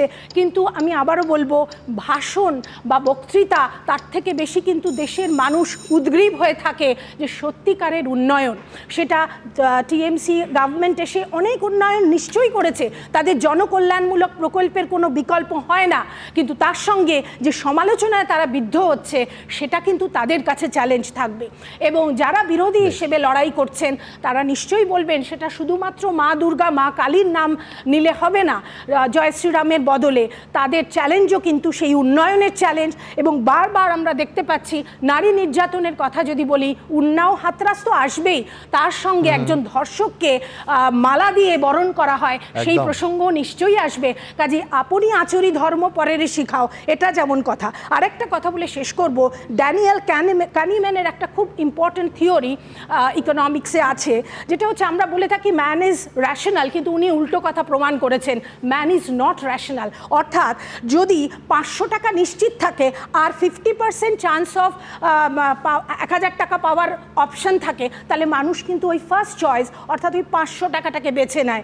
এটাই হচ্ছে সব থেকে মানে একটা খুব গুরুত্বপূর্ণ কথা। কাজে সেই চ্যালেঞ্জটাও বিরোধীদের আছে, এটাও মনে রাখতে কোনো সন্দেহ নেই যে দেখুন রাজনৈতিক চর্চা চলবে যে কোনটা পরিবর্তন, আসল পরিবর্তন কোনটা, এইসব চলবে, কিন্তু আজকে প্রধানমন্ত্রীর এবং যা ব্যবস্থাপনা তাতে একাধিক পরিবর্তন ছিল, এ কথা মানতে হবে। তার কারণ এর আগে অবশ্য অন্য রাজ্যেও আমার চোখে পড়েছে যে অবনীন্দ্রনাথ ঠাকুরের সেই ভারত মাতার ছবি মঞ্চের ওপর আজকে পশ্চিমবঙ্গে ছিল, সেটা আমি ইউনিক বলবো না। ইউনিক যেটা সেটা হচ্ছে গোলাপ বা গেঁদার বদলে বিজেপি প্রধানমন্ত্রীকে রজনীগন্ধার মালা দিয়ে বরণ করে নিল। পাশাপাশি সব থেকে বড় পরিবর্তনটা নিঃসন্দেহে আবার বলছি স্লোগানে, তার কারণ জয় শ্রীরামের বদলে জয় মা কালী, জয় মা দুর্গা। দেখুন, জয় মা কালী, জয় মা দুর্গা। শ্রমিক ভট্টাচার্যকে সভাপতি সম্বর্ধনার মঞ্চের পর এবার নরেন্দ্র মোদীর সভা। বিজেপির কর্মসূচিতে ফের মা কালী, মা দুর্গার নামে জয়ধ্বনি, যার জেরে ফের প্রশ্ন উঠে গেল, জয় শ্রীরাম থেকে সরে এসে কি পশ্চিমবঙ্গে বাঙালি হিন্দুত্বে জোর দিতে চলেছে বিজেপি? বড়রা আমার প্রণাম নেবেন, ছোটরা ভালোবাসা। জয় মা কালী, जय मां दुर्गा। बीजेपी ने पश्चिम बंगाल के लिए बड़े सपने देखे हैं। बीजेपी एक समृद्ध पश्चिम बंगाल बनाना चाहती है।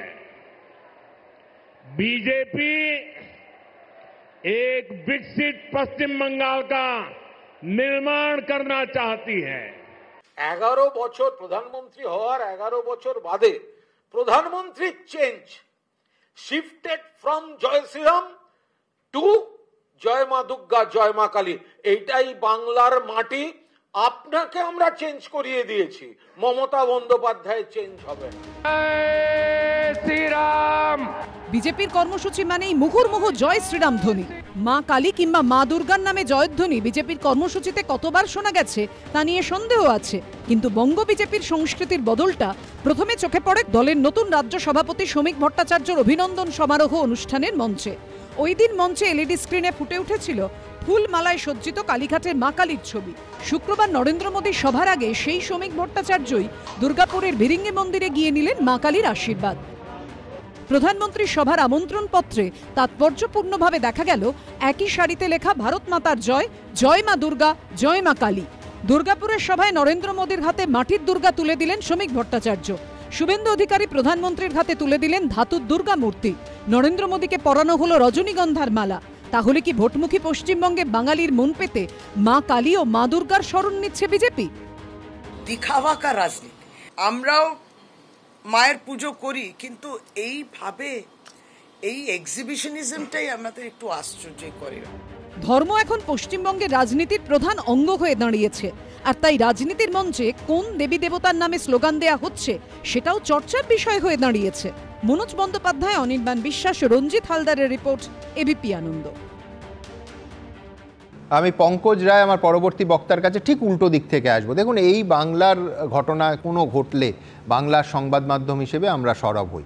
দেশের প্রধানমন্ত্রী বাংলার নারী নির্যাতন, আইন শৃঙ্খলার অবনতি, এই সমস্ত কিছু নিয়ে চিন্তিত, এটা রাজ্যবাসীকে স্বস্তি দিতে পারে। কিন্তু আমার প্রশ্ন যে ডাবল ইঞ্জিন সরকার যে যে রাজ্যগুলোতে আছে সেখানে নারী নির্যাতনের ঘটনা, তার পরিসংখ্যান যদি রাখি, তাহলে যিনি স্বস্তি পাচ্ছেন তার স্বস্তি উড়ে যাবে। ছোট্ট ছোট্ট কয়েকটা উদাহরণ দিই। উত্তরপ্রদেশ থেকে ছত্তিশগড়, মধ্যপ্রদেশ থেকে উড়িষ্যা, এই নৃশংস নারী নির্যাতন। উড়িষ্যায় সেই ছবি সম্ভবত গত শনিবার বা রবিবার আমাদের সামনে এলো, চমকে উঠতে হয় ছাত্রী নিগ্রহে সেই ঘটনা। তারপর সেই বোনটাকে আমরা হারালাম। আমি বলছি বাংলার থেকে 1 ইঞ্চি কম বিভৎস নয়, কম নৃশংস নয়। আমি বলছি কোথাও তুলনা এলে কিন্তু এতগুলো রাজ্যের শাসক বিজেপির কাছে তারা যে স্বপ্নটা দেখাচ্ছে, সেই অন্য যেগুলো তারা শাসন করছে সেই রাজ্যগুলোতে সেই স্বপ্ন পূরণ হয়েছে কিনা, পঙ্কজদা, খুব স্বাভাবিকভাবে এই প্রশ্ন কিন্তু উঠবেই। আমার মণিভূষণ ভট্টাচার্যের কবিতার লাইনটাই মনে পড়ছে, এরকম শোক কিংবা সুখ থেকে আমাদের যে দর্পণের যে সময়টা সেটা অনেক কম। আমাদের কাছে এখন অনেক বেশি জীবন্ত, সেটা হচ্ছে আরজি কর থেকে সাউথ কলকাতা ল কলেজ। আমি যেমন এই দুটো ঘটনা, একজন ফর্ম ফিল আপের সময় আরেকজন ডিউটিরত অবস্থায় যে দুর্ভাগ্যজনক ঘটনা ঘটেছে তার নিন্দার কোনো ভাষা নেই। কার দোষ কার গুণ সেটা বিবেচনা করার আগে এদের উপযুক্ত শাস্তির দাবি করছি। আমি আজকে দেখলাম আপনি দেখাচ্ছেন উড়িষ্যারটা আপনি নিশ্চয়ই কম নিন্দাজনক মনে করছেন না। অধ্যক্ষের কাছে বারবার, আপনিও একজন অধ্যক্ষ, বারবার কমপ্লেন করে কোনো সুরা হয়নি। এটা অনেক ক্ষেত্রে যদি করা না যায়, যে ধরনের চাপ, সেটা অবশ্যই করা উচিত। এ নিয়ে কোনো বিতর্কের জায়গা নেই। আমি মনে করি কোনো বিতর্ক নেই। এটার বিরুদ্ধে একদম জিরো টলারেন্স, মানে সত্যি অর্থে কোনো ভণ্ডামি না করে এটা করতে হবে। আমার যেটা বক্তব্য, আমি দেখলাম যে কালী, আপনার মনে আছে যে বঙ্কিমচন্দ্র মুর্শিদাবাদে যখন তার দায়িত্বে ছিলেন, প্রশাসনিক দায়িত্বে, তিনি লালগোলার কালী মন্দির তিনি পরিদর্শন করেছিলেন এবং বন্দে মাতরমে তার রিফ্লেকশন আমরা দেখেছি। যে দশপ্রহরণধারিণী, এই কথাটা আজকে নয়, বন্দে মাতরমকে কারা দ্বিখণ্ডিত করলো, কারা খণ্ডিত করলো বন্দে মাতরমকে? আজকে এ কথা বলার অনেকেই বলছেন বাংলা নতুন করে। জনসংঘের যিনি প্রতিষ্ঠাতা, কনিষ্ঠতম উপাচার্য ডক্টর শ্যামাপ্রসাদ মুখার্জি 1937 সালের 17 ফেব্রুয়ারি স্বয়ং কবিগুরু রবীন্দ্রনাথকে কলকাতা বিশ্ববিদ্যালয়ের সমাবর্ত ভাষণের জন্য আমন্ত্রণ করেছিলেন। তার বয়কট আমরা জানি, এবং আমরা এটাও জানি যে ডিলিট প্রাপ্তা তিনি কিন্তু কলকাতা বিশ্ববিদ্যালয়ে আরেকবার বাংলায় সমাবর্তের কোনো উদ্যোগ গ্রহণ করেননি, যদিও তিনি সাহিত্যে অনবদ্য অবদানের জন্য ডিলিট পেয়েছেন। এটা বলার এই কারণে যে আজকে যে প্রসঙ্গগুলো উঠে আসছে তার মধ্যে আমি দেখছিলাম শুধু রোহিঙ্গা বা বাংলাদেশে নয়, পাকিস্তানি তারা ধরা পড়ছে। ভাষাটা বিষয় নয়, যারা ভারতবর্ষের নাগরিক নয় তারা ভারতবর্ষে থাকবে কি থাকবে না সেটা বড় প্রশ্ন। সেই কারণে জন্ম যে দাদা বিনা কাগজপত্রে পাকিস্তানি ঢুকলে আবার আমি বলছি সেই বিএসএফ এবং পেহেলগামের প্রশ্ন আমায় রিপিট করতে হবে। এটা যে কোথা থেকে কারা এসে এত মানুষকে গণহত্যা ঘটিয়ে কোথায় চলে গেল আমরা আজকেও জানলাম না। সেটাকে বারবার প্রতিহত করতে হবে, কিন্তু তার পক্ষে গান গাওয়ার জন্য রাস্তায় দাঁড়ানো এইরকম লোক কিন্তু খুব কম পাওয়া যাচ্ছে। রোহিঙ্গা কোথায়? রোহিঙ্গা খোঁজার জন্য আপনি চলে যান বাগজোলা খালের কাছে, আপনারাই দেখাচ্ছেন রোহিঙ্গা। আপনারা যদি আমরা দেখি যে মালবাজার, সেখানে রোহিঙ্গা আপনি দেখতে চান কিনা? রোহিঙ্গা আছে, আমাকে ঠিকানা দিন। আপনি রোহিঙ্গা নেই, এটা হলফনামা দিন না। পশ্চিমবঙ্গে আমার তার থেকেও বড় প্রশ্ন আছে, সেটা হচ্ছে যে ধরুন নির্বাচনের আগে ইন্টেনসিভ রিভিশনে আপত্তি কেন? কেন আপত্তি হবে? রিভিশন তো হবে কেন? 2024 এর তালিকা 26 এ ভোট হবে, যে স্বাভাবিকভাবেই যে কোনো তালিকা রিভিশন হবে। 1.5 কোটি মানুষ, তাদের আধার তারা বিযুক্ত করেছেন, কিন্তু আরো অনেক মৃত মানুষ তাদের আধার এখনো আছে এবং তারা সরকারি সুবিধা পেয়ে যাচ্ছেন। তার মানে পরোক্ষভাবে যাদের সুবিধা পাওয়ার কথা তাদের বঞ্চিত করছেন। এটা আমরা জানি যে 27 কোটি মানুষ এই নির্দিষ্ট সময়ের মধ্যে তারা বিপিএল তালিকার ওপরে এসছে। যে ওয়ান ফাইন মর্নিং আপনি পুরো ব্যাপারটা 77 বছরে কেন 12 বছরে পরিবর্তন হয়নি এটা না বলে কেন 77 বছরে কি কি হয়েছিল। আমরা 1995 সালে প্রথম 1 ট্রিলিয়ন জিডিপিতে গিয়েছিলাম, নরেন্দ্র মোদী যখন এসেছিল তখন 2 ট্রিলিয়ন, 2014 2025 আমরা 4 ট্রিলিয়ন এসছি। তো আমার বুঝলাম দাদা, বছরে 2 কোটি কথাটা হলো না, বছরে 2 কোটি চাকরিটা হলো না।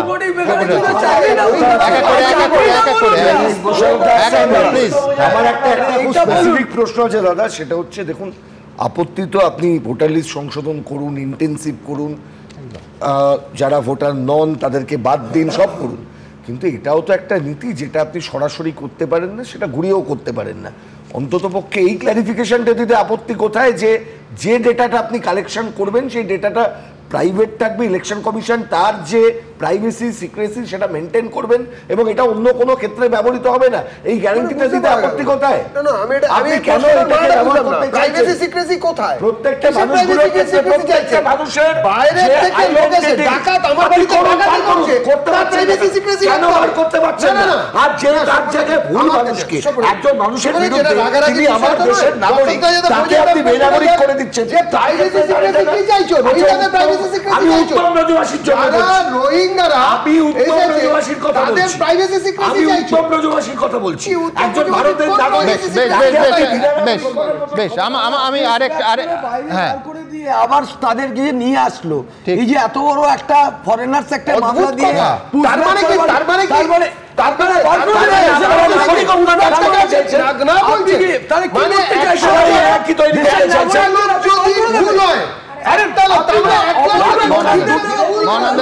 দুটো কথা বলে পরবর্তী আমি একটাই কথা বলবো যে নিশ্চয়ই এটা ইলেকশন কমিশনের দায়িত্ব দেখা, সেটা তো একটা কেন্দ্রীয় সংস্থা, যতই অটোনমাস বলি আমরা, কিন্তু প্রশ্নটা হচ্ছে যে যতক্ষণ না ঠিকভাবে আইডেন্টিফাই করা যাচ্ছে তাদের জল বিদ্যুৎ বন্ধ করা যায়, এটা একটা বেসিক মিনিমাম নেসেসিটি। কি জল বিদ্যুৎ বন্ধ করেছে? বিজেপি বন্ধ করেছে, কেউ বন্ধ করেছে, একদম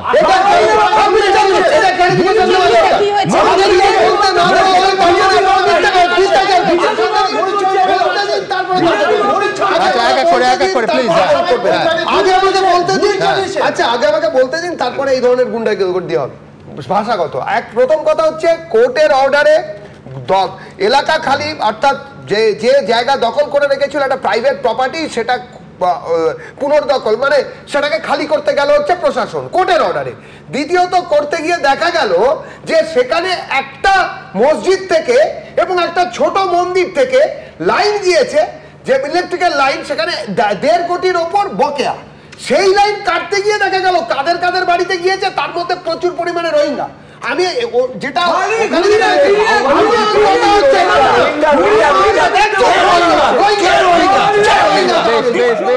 আপনারা জানেন যে অডিও লেভেল একটা পর্যায়ের ওপর উঠলে আমায় বন্ধ করতে হয়, আমায় দাঁড়ি টানতে হয়। বেশ বেশ, কিন্তু point to be noted Debjit, তুমি মসজিদটা মসজিদ বললে মন্দিরটা ছোট বললে, আমি বলছি যে বেআইনি বিদ্যুৎ সংযোগ বড় মসজিদ বা বড় মন্দির, ছোট মন্দির ছোট মন্দির সমান সমান বেআইনি।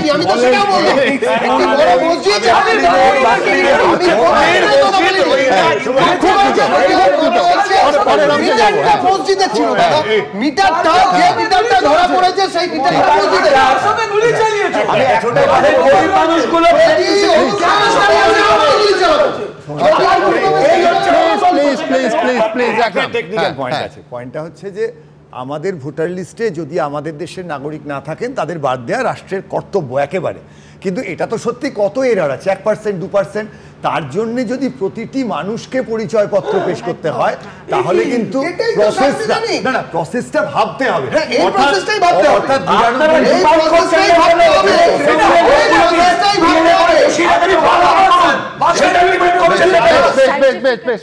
আমি তিনটে ছোট্ট পয়েন্টে সাম আপ করি। এক হচ্ছে, দেখুন আবার বলছি যে বেআইনি বিদ্যুৎ সংযোগ বড় মন্দির বা বড় মসজিদ, ছোট মন্দির বা ছোট মসজিদ যেখান থেকেই হোক না কেন সেটা বেআইনি, কোনো এ নিয়ে সন্দেহ থাকতে পারে না। দুই হচ্ছে ফিরিয়ে নেওয়ার কথা হলো 7 জনকে মহারাষ্ট্র থেকে বাংলাদেশে পাঠিয়ে দেওয়া হয়, মুদ্রা দুটো পিঠই সমানভাবে দেখাবো। 7 জনকে পাঠিয়ে দেওয়া হলো, তারপর তাদের ফিরিয়ে নেওয়া হলো। কেন ফিরিয়ে নেওয়া হলো? যে ভারত সরকার বা মহারাষ্ট্র সরকার যাচাই করে দেখলো যে 4 জন মুর্শিদাবাদের বৈধ নাগরিক, 2 জন উত্তর 24 পরগনার বাগদার বৈধ নাগরিক এবং পূর্ব বর্ধমানের 1 জন মন্তেশ্বরের বাসিন্দা, বৈধ ভারতীয় নাগরিক। আমি বলছি এমন ভুল আমি করব কেন, যার জন্য এই মানুষগুলো সংখ্যাটা 7 হতে পারে, সংখ্যাটা 70 হতে পারে, সংখ্যাটা 6000 7000 হতে পারে।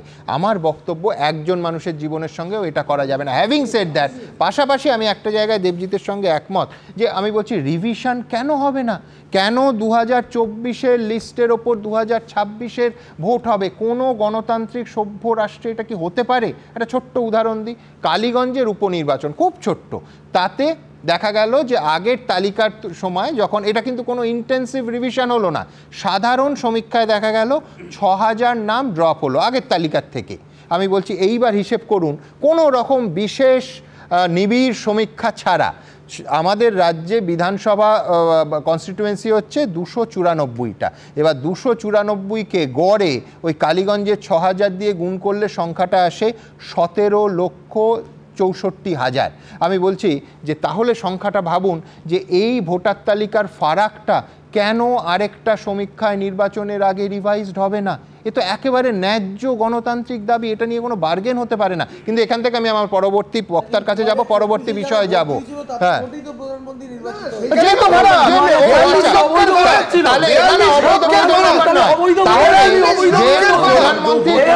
2014 ভোটে নির্বাচিত হয়েছিল ভারতবর্ষ, তাহলে 2014 পরে রিভিশনই হবে না, এটা কোনো যুক্তি হতে পারে না। আমি পরের বক্তা অর্ণবের কাছে যাব, কিন্তু তার আগে দেখাবো যে আজকে শিল্প সম্ভাবনা এবং তৃণমূল আমলের শিল্প খুব স্বাভাবিকভাবেই রাজনৈতিক আক্রমণের লক্ষ্য হলো প্রধানমন্ত্রীর মঞ্চ থেকে, তৃণমূল কংগ্রেস তার জবাবও দিল। পাশাপাশি দেখাবো टीएमसी का गुंडा टैक्स है, ये बंगाल में निवेश को रोकता है।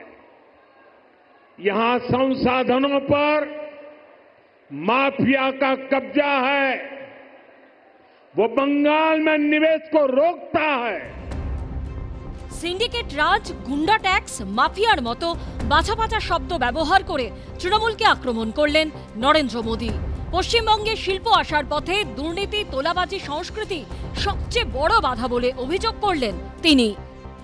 मैं जानता हूं कि पश्चिम बंगाल में जितनी संभावनाएं हैं उनको देखते हुए दुनिया भर के निवेशक यहां पैसा लगाने आना चाहेंगे, लेकिन जब वो यहां सिंडिकेट राज देखते हैं तो वे देखते हैं कि कैसे यहां उगाई होती है,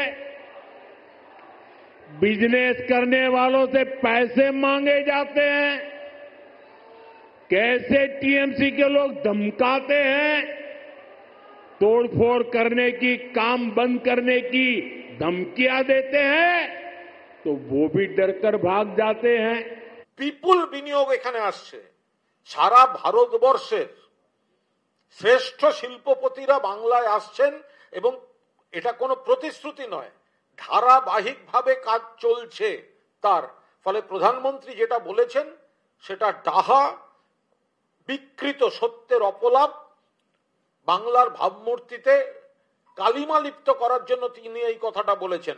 বাংলায় শিল্পের প্রসার ঘটছে। মমতা বন্দ্যোপাধ্যায়ের লাগাতার আন্দোলন, যার জেরে কারখানা তৈরি করতে না পেরে রাজ্য ছাড়তে হয়েছিল টাটা গোষ্ঠীকে। সেই সময় তৃণমূলের পাশে ছিল বিজেপি। কিন্তু 2026 সালের বিধানসভা ভোটের মুখে পশ্চিমবঙ্গ থেকে শিল্পের পলায়ন নিয়ে তৃণমূলকে বিঁধতে তাদের কার্যকলাপকেই দায়ী করলেন নরেন্দ্র মোদী। यहाँ की सरकार नीतियां ही अपने नेताओं को भ्रष्टाचार की खुली छूट देने के लिए बनाती है। टीएमसी के राज में सैकड़ों कंपनियां पश्चिम बंगाल छोड़ चुकी है। तभी तो यहां नौजवान को आगे बढ़ने के अवसर नहीं मिल रहे, तभी तो बंगाल का हाल बेहाल हो गया है। দিল্লিতে বিজেপি, পশ্চিমবঙ্গেও বিজেপি, ফের একবার ডবল ইঞ্জিন সরকার মডেলে উন্নয়নের প্রতিশ্রুতি দিয়ে জনগণের সমর্থন চাইলেন নরেন্দ্র মোদী। 2021-এ এই ফর্মুলা কাজে আসেনি, 26-এ কি হবে? উত্তর মিলবে আগামী বছর। দীপক ঘোষ, মনোজ বন্দ্যোপাধ্যায় ও আশাবুল হোসেনের রিপোর্ট, এবিপি আনন্দ। দেখুন, গুন্ডা ট্যাক্স এবং সিন্ডিকেট রাজ ইত্যাদি এ নিয়ে রাজনৈতিক চাপানুতর এক্ষুনি হবে, আমি সেদিকে যাব না। আমার প্রশ্ন থাকবে প্রতিশ্রুতি এবং তার বাস্তবায়ন নিয়ে। আমি বলছি, একটা বাংলা ছবির অত্যন্ত জনপ্রিয় গান ছিল আসছে সে আসছে, বাংলায় বিনিয়োগ প্রায় সেই রকম অবস্থা। অর্ণব, আমি জানি না অর্ণব নিশ্চয়ই মানবে না যে এই রাজ্যে শিল্প সম্মেলন আর বিজেপির শিল্প সফর কতগুলো মৌ যে শেষ পর্যন্ত মোয়া হয়, এর তথ্য পরিসংখ্যান এই শোয়ের পর অর্ণবকে আমি দিয়ে দেবো, অর্ণবের কাছে নিশ্চয়ই আছে। কেউ বলতেই পারেন যে গল্পের গরু গাছে নয় মহাকাশে উঠে যায় কেন? আমরা কি শুনলাম? বিএমডব্লিউর কারখানা হতে পারে, একজন বলছিলেন না যে বিরাট বিনিয়োগ আসবে, বিনিয়োগ হবে, বিএমডব্লিউর কারখানা এখনো হয়নি। লুলু গোষ্ঠী বিপুল বিনিয়োগ করবে পশ্চিমবঙ্গে, এখনও পর্যন্ত সেই গোষ্ঠীর কোনো বিনিয়োগ আমার অন্তত চোখে পড়েনি। এমনকি ব্রিটিশ এয়ারওয়েজ তার ফ্লাইট অবধি চালু হতে পারে, সেই সম্ভাবনা, পজিটিভ থিঙ্কিং, এত কিছু শুনে নিলাম, কিন্তু হয়নি। আমি বলছি আলটিমেটলি এই সুযোগটা নিলেন দেশের প্রধানমন্ত্রী। তিনি বলছেন যে গুন্ডা ট্যাক্স এবং সিন্ডিকেট রাজের জন্য শিল্প হচ্ছে না, শিল্পায়নের স্বপ্ন বিরোধী দল হিসেবে তাকে দেখাতে হবে। এবং তিনি বলছেন যে পশ্চিমবঙ্গে বিজেপি এলে নাকি তবে শিল্পে প্রথম সারিতে এই রাজ্য আসবে।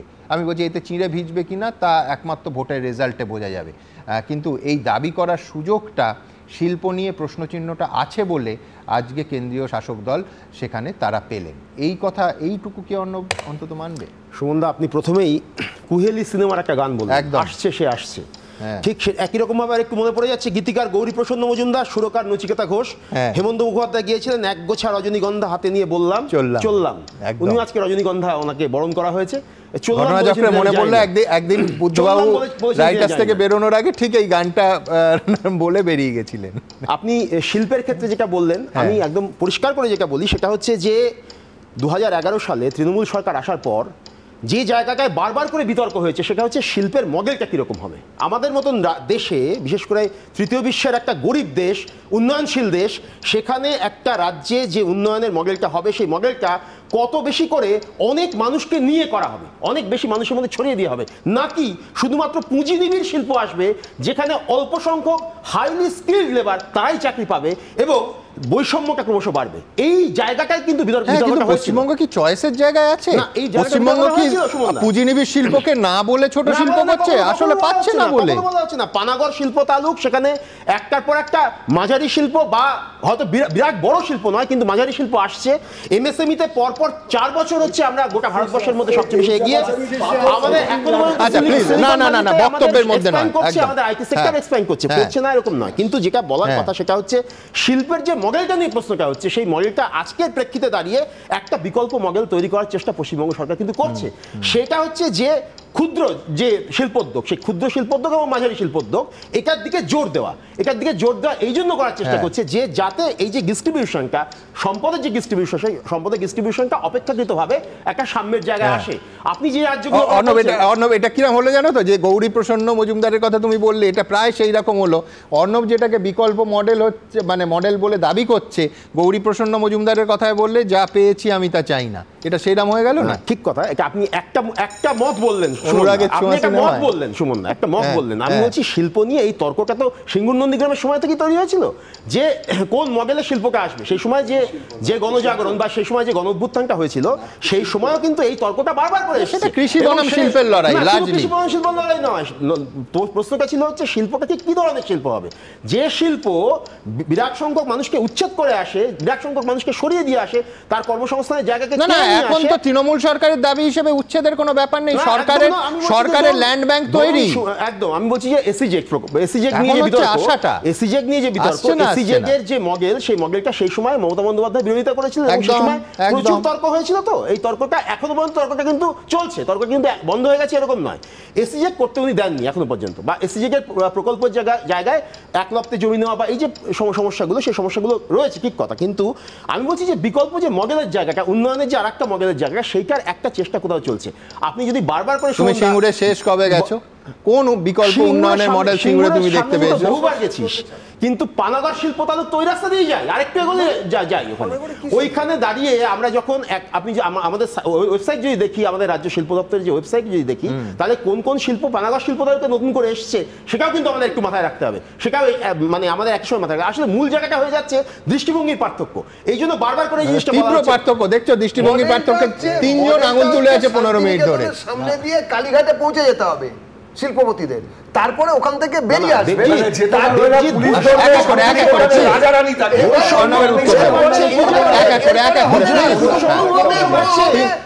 চারজন বললে কেউ শুনতে পাবে না। একটা মজার বিষয় আছে, শব্দটা হচ্ছে তো দুটো মানে আছে বাংলাতে। একটা হচ্ছে শিল্প মানে হচ্ছে কারখানা তৈরি করা, আমরা পড়তাম। আর একটা শিল্প আছে সংস্কৃতি, নাট্যশিল্প, এই ছবি আঁকা শিল্প, চপ শিল্প, তেলেভাজা শিল্প। এখন উনি বলেছেন অর্ণব শাহ অসাধারণ ভালো নাট্যশিল্পের সমালোচক বটে, সেই শিল্পটা হয়তো বাড়ছে, বিভিন্ন শিক্ষক শিক্ষিকারা কার্ড বিক্রি করে, কিন্তু বাকি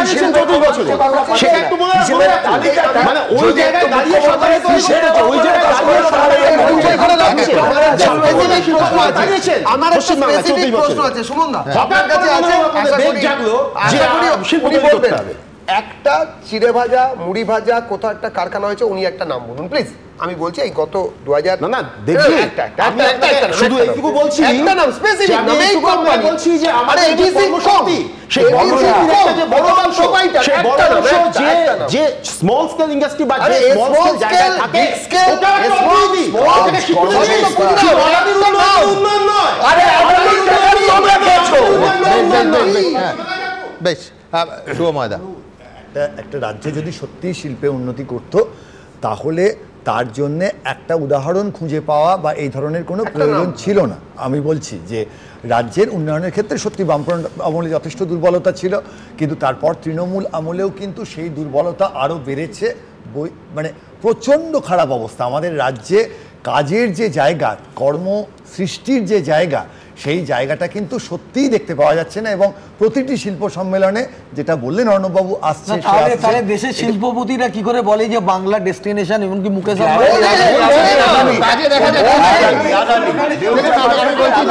অর্ণব একটা খুব গুরুত্বপূর্ণ পয়েন্ট বলেছে। না হ্যাঁ বলেছে, কিন্তু আমি বলছি তারপরে ইনভেস্টমেন্টটা কত টাকার হয়েছে, কোথায় হয়েছে। আমি বলছি অর্ণবের সঙ্গে একটা জায়গায় আমি একমত। দেখুন আমার মাঝারি বা ছোট শিল্পে বিকল্প মডেল ভাবতে কোনো অসুবিধে নেই, কিন্তু তাহলে শিল্প সম্মেলনে আম্বানি, আদানি, জিন্দালদের ডাকা হয় কেন? হয়তো এই জন্য যে তারা ওই পুঁজিনিবিড় বড় শিল্প আনবেন এবং কর্মসংস্থান হবে। সেইখানে তথ্য পরিসংখ্যান কি বলছে প্রশ্ন থাকবে, কিন্তু আমি শিল্প নিয়েই আলোচনাটা করছি না। আমি দ্রুত চলে যাব যে আজকে প্রধানমন্ত্রী মুর্শিদাবাদের ঘটনা নিয়ে কি বললেন এবং তার জবাবে তৃণমূল কংগ্রেস ঠিক কি বলল। পাশাপাশি यहाँ मुर्शिदाबाद में जो कुछ हुआ, मालदा में जो कुछ हुआ, वो यहां की सरकार की निर्ममता का उदाहरण है। आप जरा सोचिए, जहां मुर्शिदाबाद जैसे दंगे होते हो, छोटी छोटी बातों पर हिंसा हो जाती हो और पुलिस एक तरफा कार्रवाई करे।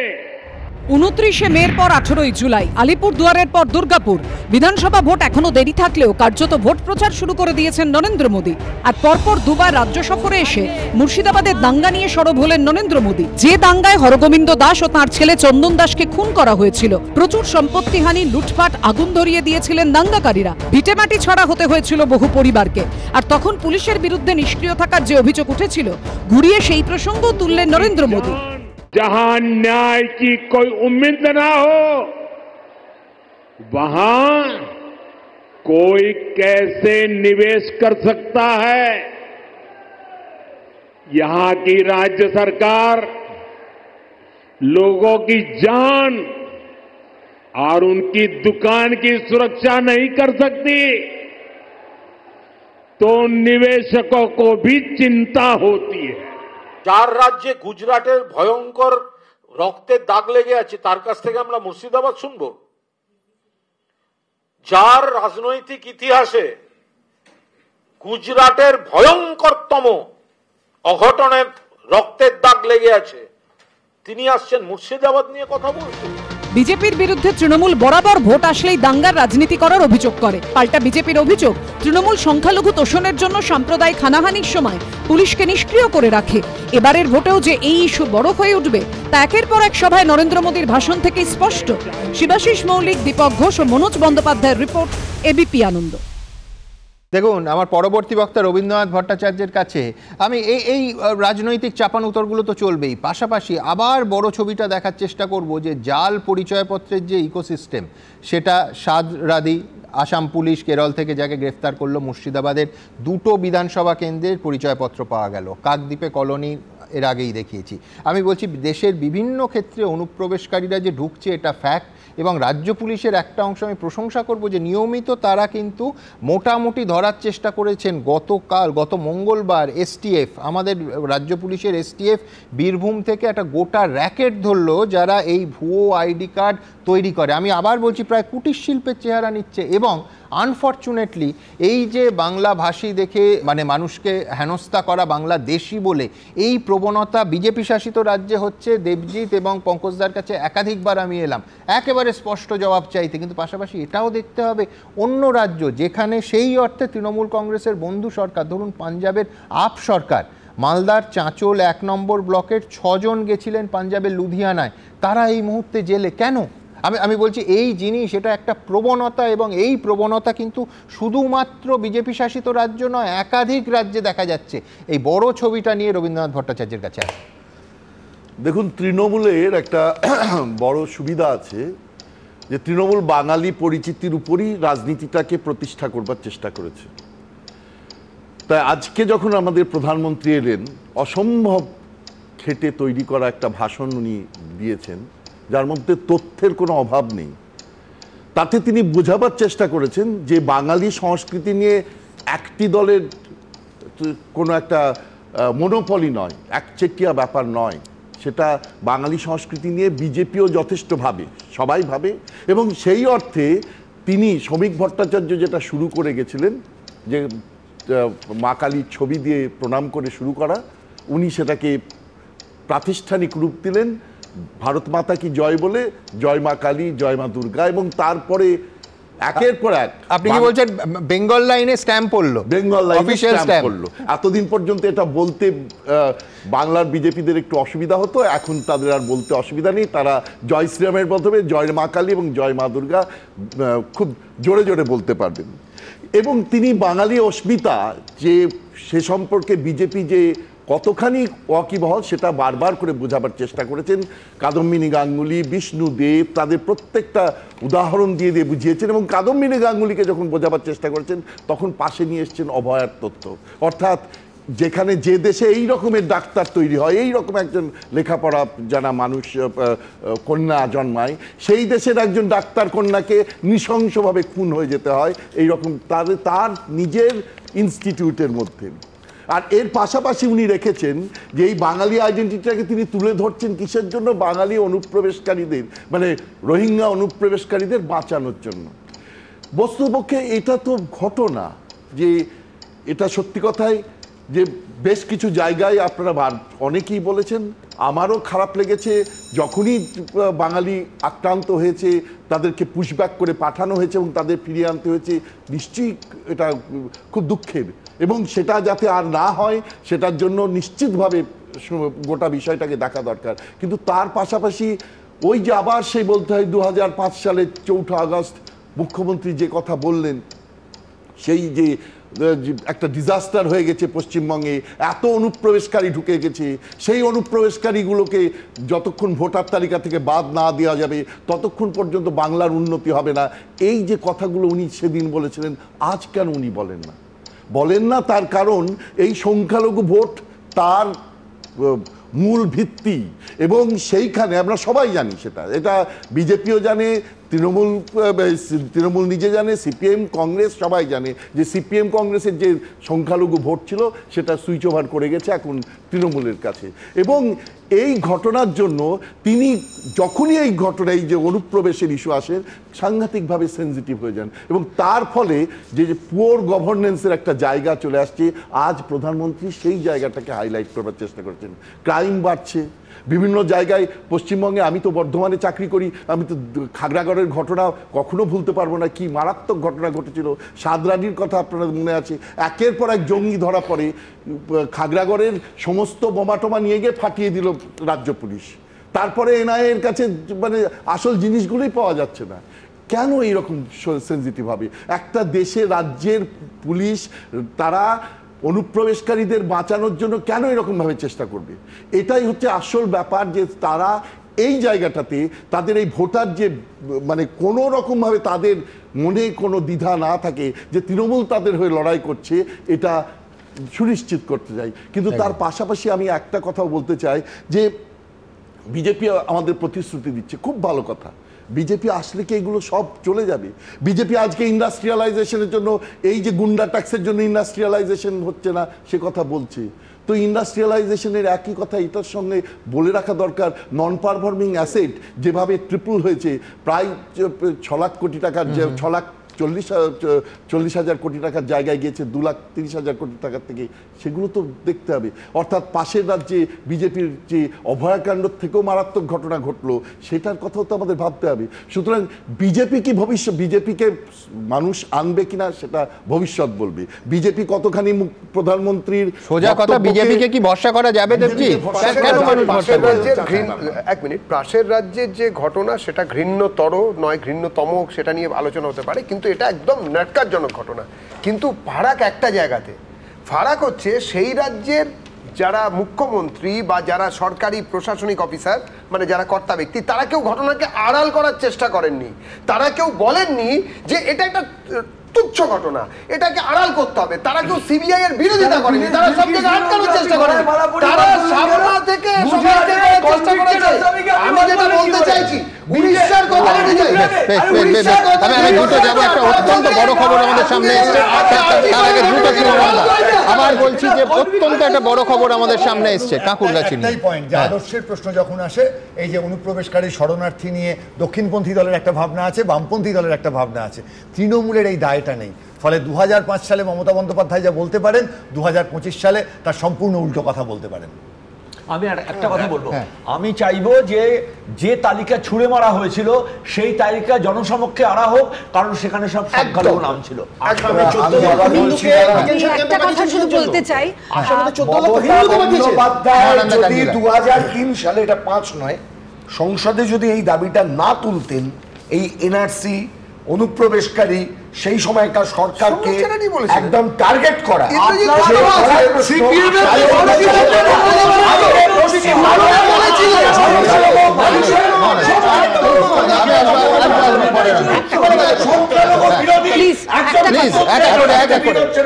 দেখুন এখন তৃণমূল কলোনি বসানোর একটা রাজনীতি করছে। কলোনি মানে আজকের সেই বাইরের থেকে লোক ডেকে নিয়ে আসবো, তাদেরকে বসাবো, তারা আমাদের ভোট দেবে এবং সেই কলোনিটাই আমরা অন্য কলোনির আগে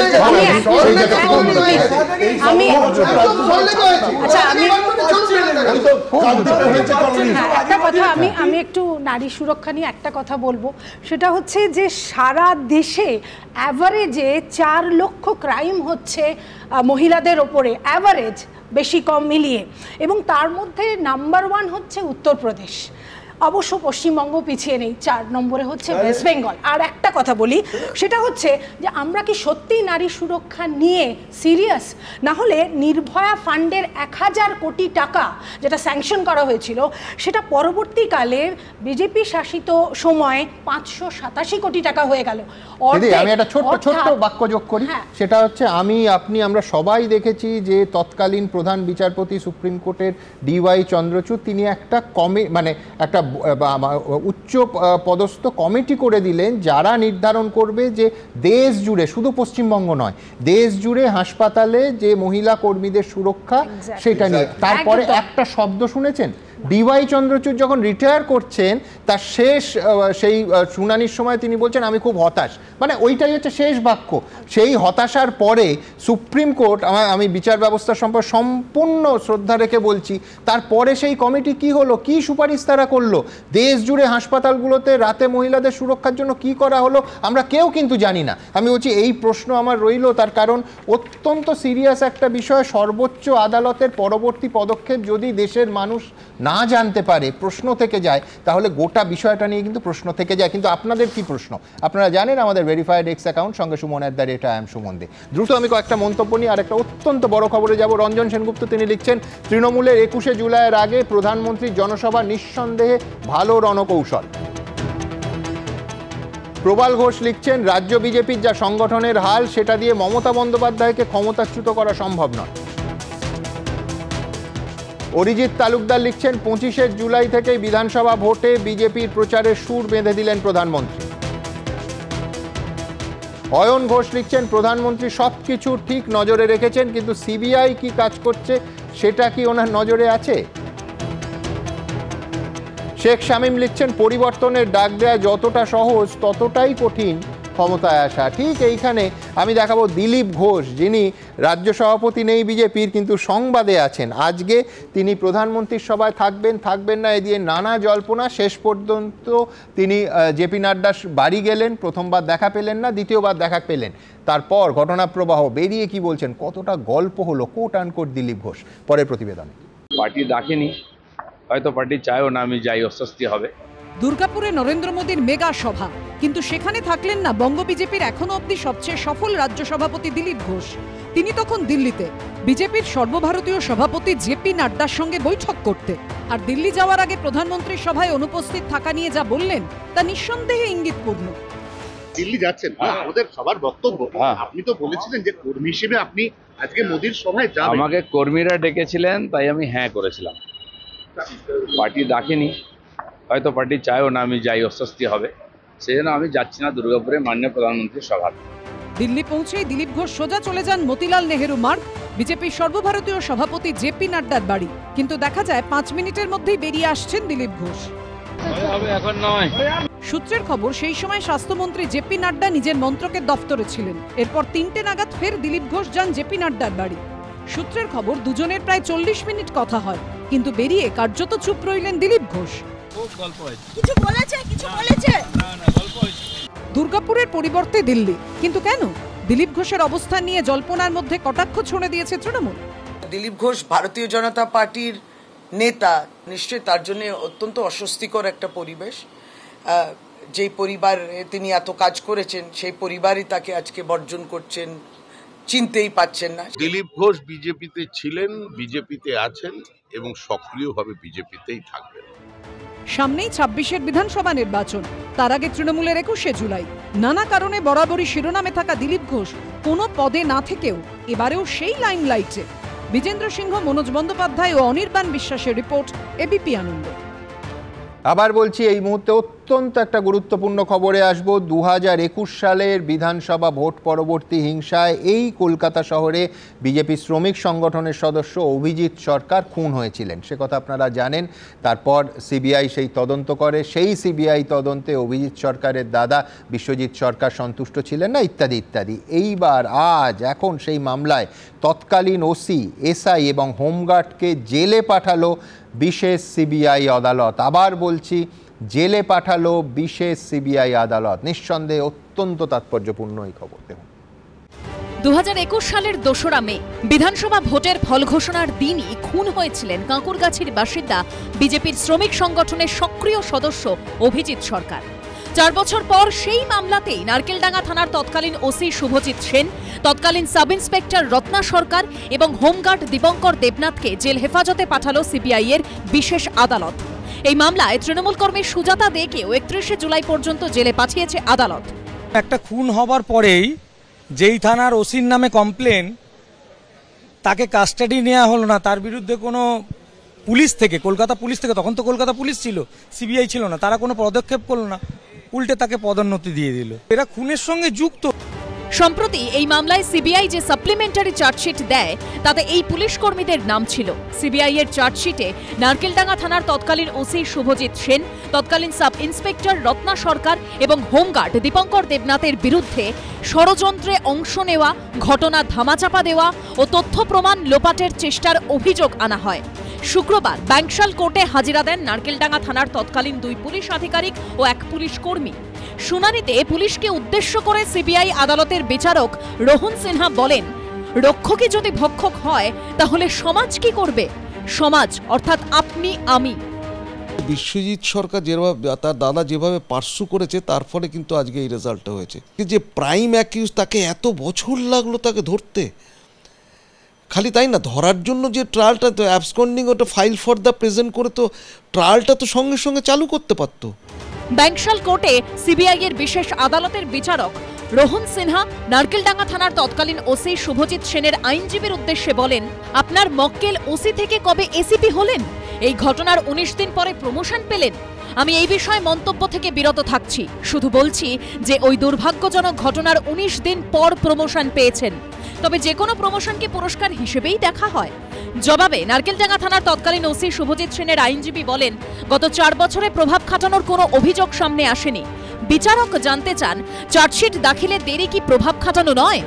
যদি সংবিধান না মানেন, যদি তৃণমূল কংগ্রেসের চাকর বাকর হয়ে কাজ করতে চান, তাহলে ঠাই কিন্তু জেলের ভেতরে হবে। 4 বছর 5 বছর সময় লেগে যাচ্ছে। হয় হ্যাঁ, নয় না। ঠিকমতো বিচার হচ্ছে কি? ঠিকমতো তদন্ত হচ্ছে কি? সিবিআই কিন্তু প্রশ্নের মুখেই পড়ছে।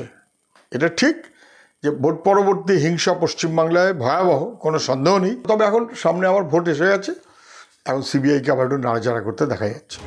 এদিন সিবিআই এর বিশেষ আদালতে জামিনের আবেদন জানান 10 জন। তাদের মধ্যে 4 জনের জামিনের আবেদন খারিজ হয়ে যায়। যদিও এই মামলায় শর্ত সাপেক্ষে 6 তৃণমূল কর্মী সমর্থকের জামিনের আবেদন মঞ্জুর হয়। এর আগে দ্বিতীয় সাপ্লিমেন্টারি চার্জশিট নিয়ে বিশেষ সিবিআই আদালতে ভর্ৎসনার মুখে পড়েছিল সিবিআই। বিশেষ সিবিআই আদালতের বিচারক প্রশ্ন তুলেছিলেন, গত 4 বছরে মনে হয়নি কাউকে গ্রেপ্তার করা প্রয়োজন? দ্বিতীয় সাপ্লিমেন্টারি চার্জশিট জমা দেওয়ার 72 ঘন্টার মধ্যে বদলে গেল সিবিআই এর তদন্তকারী অফিসার। মিঠুন বিশ্বাসকে সরিয়ে তদন্তের দায়িত্ব দেওয়া হয় সৌমিত্র ভট্টাচার্যকে। যদিও এই বদলকে রুটিন ট্রান্সফার বলেই দাবি করা হয়েছে সিবিআই সূত্রে। অন্যদিকে হাইকোর্টে আগাম জামিনের আবেদন করায় এদিন আদালতে হাজিরা দেননি বেলেঘাটার তৃণমূল বিধায়ক পরেশ পাল ও তৃণমূলের 2 কাউন্সিলর স্বপন সমাদ্দার ও পাপিয়া ঘোষ, যাঁদের নাম সিবিআই এর সাপ্লিমেন্টারি চার্জশিটে রয়েছে। প্রকাশ সিনহা ও সৌমিত্র রায়ের রিপোর্ট, এবিপি আনন্দ, কলকাতা। আমার বাদিকে 3 জনই আইনজীবী। আমি সব্যসাচীকে দিয়ে শুরু করব। ইদানিংকালে খুব অল্প সময়ের ব্যবধানে, মানে আমার জ্ঞানে কোনোদিন যেটা দেখিনি, যে থানার ওসি, আরজিকরের ক্ষেত্রে টালা থানার ওসি, এই ক্ষেত্রে নারকেলডাঙ্গা থানার ওসিকে জেলে পাঠানো হচ্ছে। সুমনদা, যেটা ইন্ডিকেশন সেটা খুব খারাপ, দুর্ভাগ্যজনক। এটাই ভাবতে যে যারা পুলিশের কর্তা, তাদের নাম যদি এই ধরনের তদন্তের ক্ষেত্রে চলে আসে আরেকটি তদন্তকারী সংস্থার দ্বারা, এই যে ওসিরা আসছেন, এটা বিরাট বড় কর্তা নয়, বিনীত গোয়েল নয়, যারা আসছেন এদের নিশ্চয়ই কোনো না কোনো ভূমিকা ছিল। অবসরপ্রাপ্ত আর টালা থানার সময় ছিলেন, সেই জন্য এসেছেন। এখন প্রশ্নটা হচ্ছে, এটা খুব একটা ভয়ঙ্কর দিক ইন্ডিকেট করছে যে আমাদের পুলিশের মধ্যেও কি অপরাধীকরণ হচ্ছে। পুলিশের মধ্যে একটি অংশ আমরা দেখেছি, বিশেষত তিলোত্তমার ঘটনার পর অভিযোগ ছিল পুলিশ ট্যাম্পারিংয়ের ক্ষেত্রে যুক্ত হয়ে পড়েছেন। এক্ষেত্রেও নিশ্চিতভাবে এই ধরনের অভিযোগ ছিল, পুলিশ প্রোটেকশন দিতে আসছেন না। আমার যেটা মনে আছে 21 সালে যখন আমাদের হাইকোর্ট 5 সদস্যের 5 বিচারপতির যে বেঞ্চ তৈরি করলেন, তখন চিফ জাস্টিস বেঙ্গাল ছিলেন।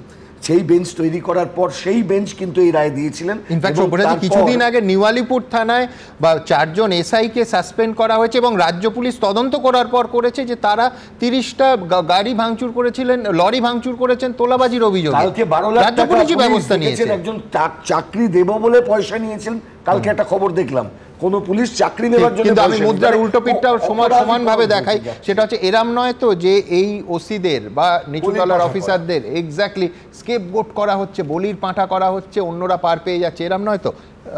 বৈষ্ণবদা কি বলেন? না, আমি বলবো যে পুলিশের বিরুদ্ধে অভিযোগ যদি থাকে তদন্তকারী সংস্থা পুলিশ ধরবে। আমি তো এও দেখেছি যে পুলিশ ব্যারাকের মধ্যে রেপ হয়েছে, সিপিএম এর আমলে হয়েছে, যে নারকলডাঙ্গা থানা করেছে এবং তাকে ওই শ্যামল চক্রবর্তী গিয়ে টাকা দিয়ে মহিলাকে বলেছিল মিটমাট করে।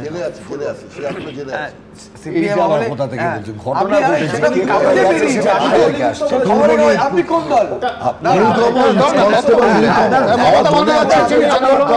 আমি আপনার সঙ্গে সব থেকে যেটা গোলমেলে ব্যাপার সেটা হচ্ছে যে এই সময় পুলিশ প্রশাসন, তৃণমূল কংগ্রেস এবং দুষ্কৃতী, এই পুরো জিনিসটার মধ্যে যে ফাঁক মানে যে ছাড় থাকা উচিত সেটা মিলেমিশে একাকার হয়ে গেছে। আমি একটি মামলা একদম এই যে টালা থানার কথা বলা হচ্ছে, ওই মামলার আগে একটি মামলা হয় শিয়ালদা কোর্টে। পুরো জিনিসটায় সন্দীপ ঘোষের বিরুদ্ধে, নাম করেই বলছি, সন্দীপ ঘোষের বিরুদ্ধে একটি মামলা আসে এসিজিএম এর ঘরে, লার্নেড এসিজিএম এর ঘরে, যে এই দুর্নীতি হয়েছে ইত্যাদি তদন্ত করা দরকার। সেখানে পুরোপুরি ক্লিন চিট দেওয়ায় কিরমভাবে সুমন দা, সেটা শুনলে অবাক হতে হবে। টালা থানার ওসি একজনকে তার সাবঅর্ডিনেটকে পাঠিয়েছেন একটা 4 পাতার রিপোর্ট দিয়ে, সেই রিপোর্টে সার্টিফাইড কপিও আছে এবং এখনও মামলা বিচারাধীন। সেখানে উনি বলছেন যে আমরা ওনাকে জিজ্ঞেস করেছি, মানে যিনি অ্যাকিউজড তাকে গিয়ে জিজ্ঞেস করেছেন যে এইগুলো কি হয়েছে, তিনি বলেছেন না হয়নি, তাই জন্য আমরা ক্লিন চিট দিচ্ছি, এফআরটি দিয়ে দিচ্ছি। কিন্তু উল্টোটাও বলো, সেটা হচ্ছে যে টালা থানার ওসিকে আরজিকর সংক্রান্ত যে ঘটনায় অভিযুক্ত করা হলো, সেই ঘটনা যদি ঘটে থাকে, আমি তর্কের খাতিরে ধরছি, সেটা কি তিনি নিজের ইচ্ছে করছেন? নির্দেশ কোথা থেকে পেলেন? সেইখানে কেন তদন্তকারী অফিসাররা, তদন্তকারী এজেন্সি কেন উঠবে না? শুধু ওসিতে আটকে কেন থাকে? আবার বলছি, স্কেপগোট বা বলির পাঁঠা করা হচ্ছে না তো? বলির পাঁঠা তো হচ্ছেই। তার কারণ হচ্ছে, কোনটাকে বলবো সুমনদা, টালা থানার ঘটনার পরে যে আরজিকরের ঘটনা হলো, সেখানে একজন আরো বড় মানে একতারা, দোতারা, তিনতারা সব তারা থাকে তো পুলিশ অফিসারদের। একজন মহিলা পুলিশ অফিসার, তিনি বললেন আঙুল দেখিয়ে, মনে আছে আপনারা দেখাচ্ছিলেন, অমুকে হচ্ছেন ফিঙ্গারপ্রিন্ট বিশেষজ্ঞ, পরে দেখা গেল তিনি নন। একদম ঠিক বলছেন। এই প্রশ্ন উঠবে বিরুদ্ধে একটি ভিকটিমের নাম প্রকাশ করে দেবার অভিযোগ ছিল,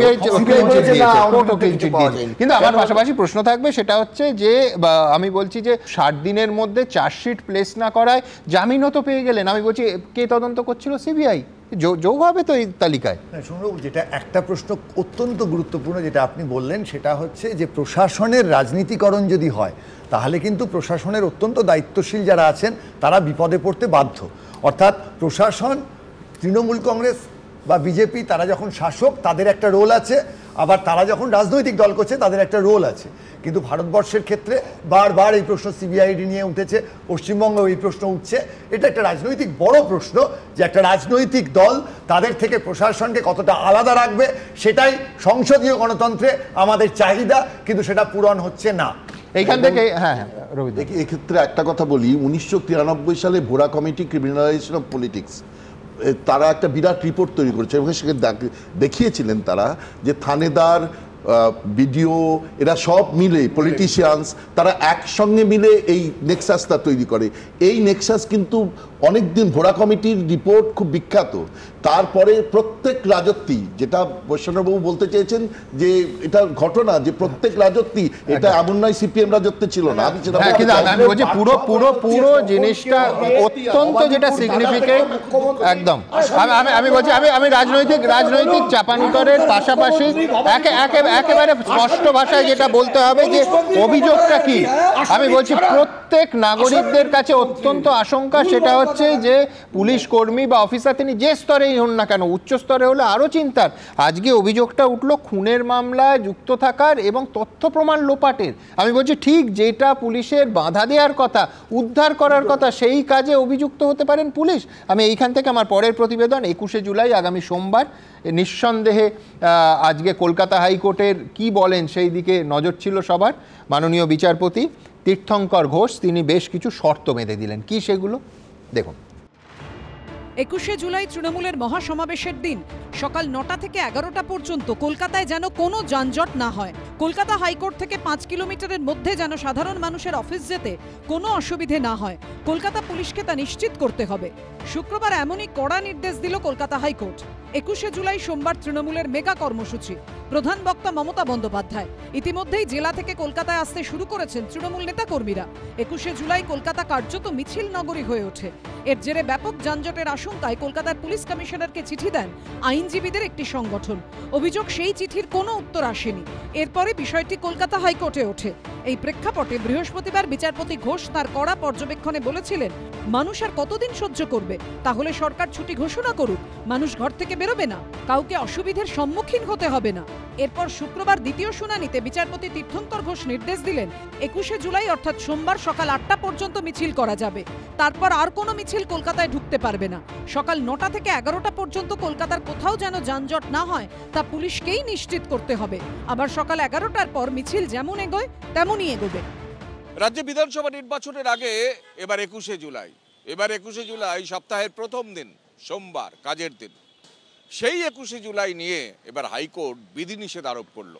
আমরা যেখানে দাঁড়িয়ে আছি, পিছনে সেন্ট্রাল অ্যাভিনিউ, ডান দিকে পার্ক স্ট্রিট, বাঁদিকে লেনিন সরণি, এসএন ব্যানার্জি রোড, ডান দিকে ব্রেবন রোড, বিভিন্ন জায়গা থেকে, বিভিন্ন এলাকা থেকে, রাস্তা থেকে মানুষ কার্যত ভিড় করে, মিছিল করে এখানে এসে জড়ো হন। সেক্ষেত্রে পুলিশের সামনে এবার সবচেয়ে বড় চ্যালেঞ্জ। এটা একটা শহীদ দিবস, যেটা পালন করার অধিকার সেই শহীদদের যারা সম্মান দেয় তাদের আছে। সেই শ্রদ্ধাকে রেস্ট্রিকশন করা যায় না। হাজার হাজার লাখ লাখ মানুষ যখন আসবে, এটা কোনো দলের কথা নয়, এটা মানুষের আবেগের কথা। এদিন বিচারপতি তীর্থঙ্কর ঘোষ আরও বলেন, যান নিয়ন্ত্রণের সিদ্ধান্তের ক্ষেত্রে কলকাতার পুলিশ কমিশনারের আরও বেশি যুক্তিসঙ্গত হওয়ার প্রয়োজন ছিল। বেশ কিছু রাস্তার কথা বলা আছে, যেগুলো বন্ধ করলে উত্তর কলকাতা বন্ধ হয়ে যাবে। তখন অ্যাডভোকেট জেনারেল বলেন, যান চলাচল বন্ধের কথা বলা হয়নি, নিয়ন্ত্রণ করার নির্দেশিকা দেওয়া হয়েছে। বিচারপতি বলেন, হ্যাঁ, গাড়ির গতি কমতে কমতে শূন্য হয়ে যাবে। এই যে ট্রাফিক কনজেশন হবে না, সেই অ্যাসুরেন্স কলকাতা পুলিশ গতকাল রাত্রে আমাদেরকে ইমেলে জানিয়েছে, আজকে আদালতে জানিয়েছে। তৃণমূলের পক্ষে যিনি আইনজীবী ছিলেন তিনিও আদালতকে সেই নিশ্চয়তা দিয়েছেন। এবং আশা করব যে সকাল 11টা পর্যন্ত যে নির্দেশ কলকাতা হাইকোর্ট দিয়েছে, সেই নির্দেশ মেনে যাতে কোনো ট্রাফিক কনজেশন না হয় সেটা নিশ্চিত করবে, যাতে সবাই নিশ্চিন্তে অফিস যেতে পারে, স্কুলে যেতে পারে, বা আদালতের লিটিগ্যান্টস আইনজীবীরা তারা আসতে পারেন। 21শে জুলাই শুধুমাত্র বাংলার মুখ্যমন্ত্রী এবং তৃণমূলের একটা শক্তি প্রদর্শনের উৎসব। সেখানে পিকনিক হবে, কোটি কোটি টাকা খরচ হবে, সারা রাজ্য থেকে লোক যাবে, থাকা খাওয়া, কি খাবে, কখন খাবে, সকালে কেমন, বিকেলে কেমন, তার মেনু কেমন, এইসব চলবে এখন। অ্যাডভোকেট জেনারেল কিশোর দত্ত বলেন, প্রধানমন্ত্রীর সফর অথবা ব্রিগেডের সভাতেও একই ধরনের বিধিনিষেধ পুলিশ আরোপ করে। দুর্ভাগ্যজনকভাবে আদালতকে এটা বোঝানোর চেষ্টা হচ্ছে যে কলকাতা পুলিশ বা রাজ্য প্রশাসন শাসক দলের নির্দেশে রাস্তা আটকে মানুষের অসুবিধে তৈরি করছে। তখন মামলাকারীর আইনজীবী বলেন, 2 মাস আগে মাত্র 200 জনকে নিয়ে কর্মসূচির অনুমতি চাওয়া হয়েছিল, কিন্তু যানজট এবং মানুষের অসুবিধার যুক্তি দিয়ে সেই অনুমতি দেয়নি পুলিশ।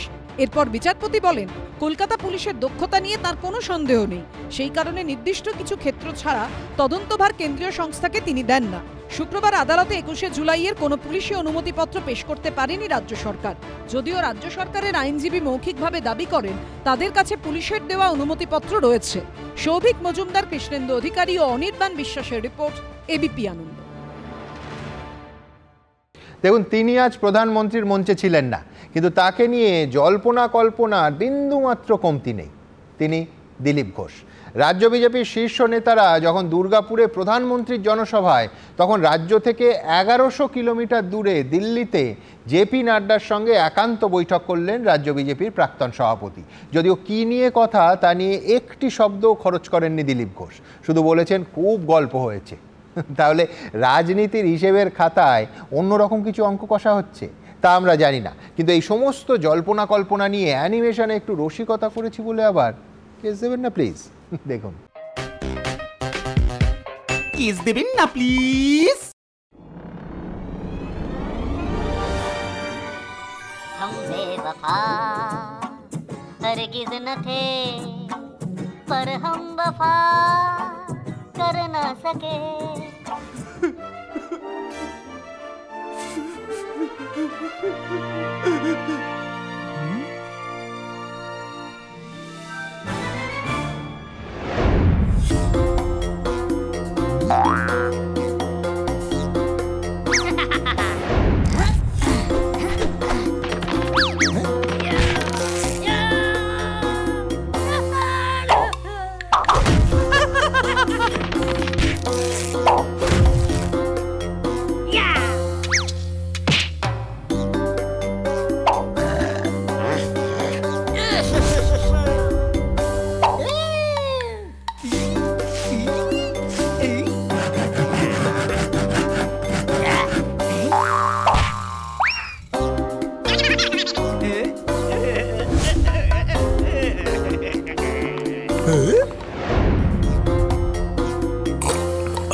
কেস দেবেন না প্লিজ।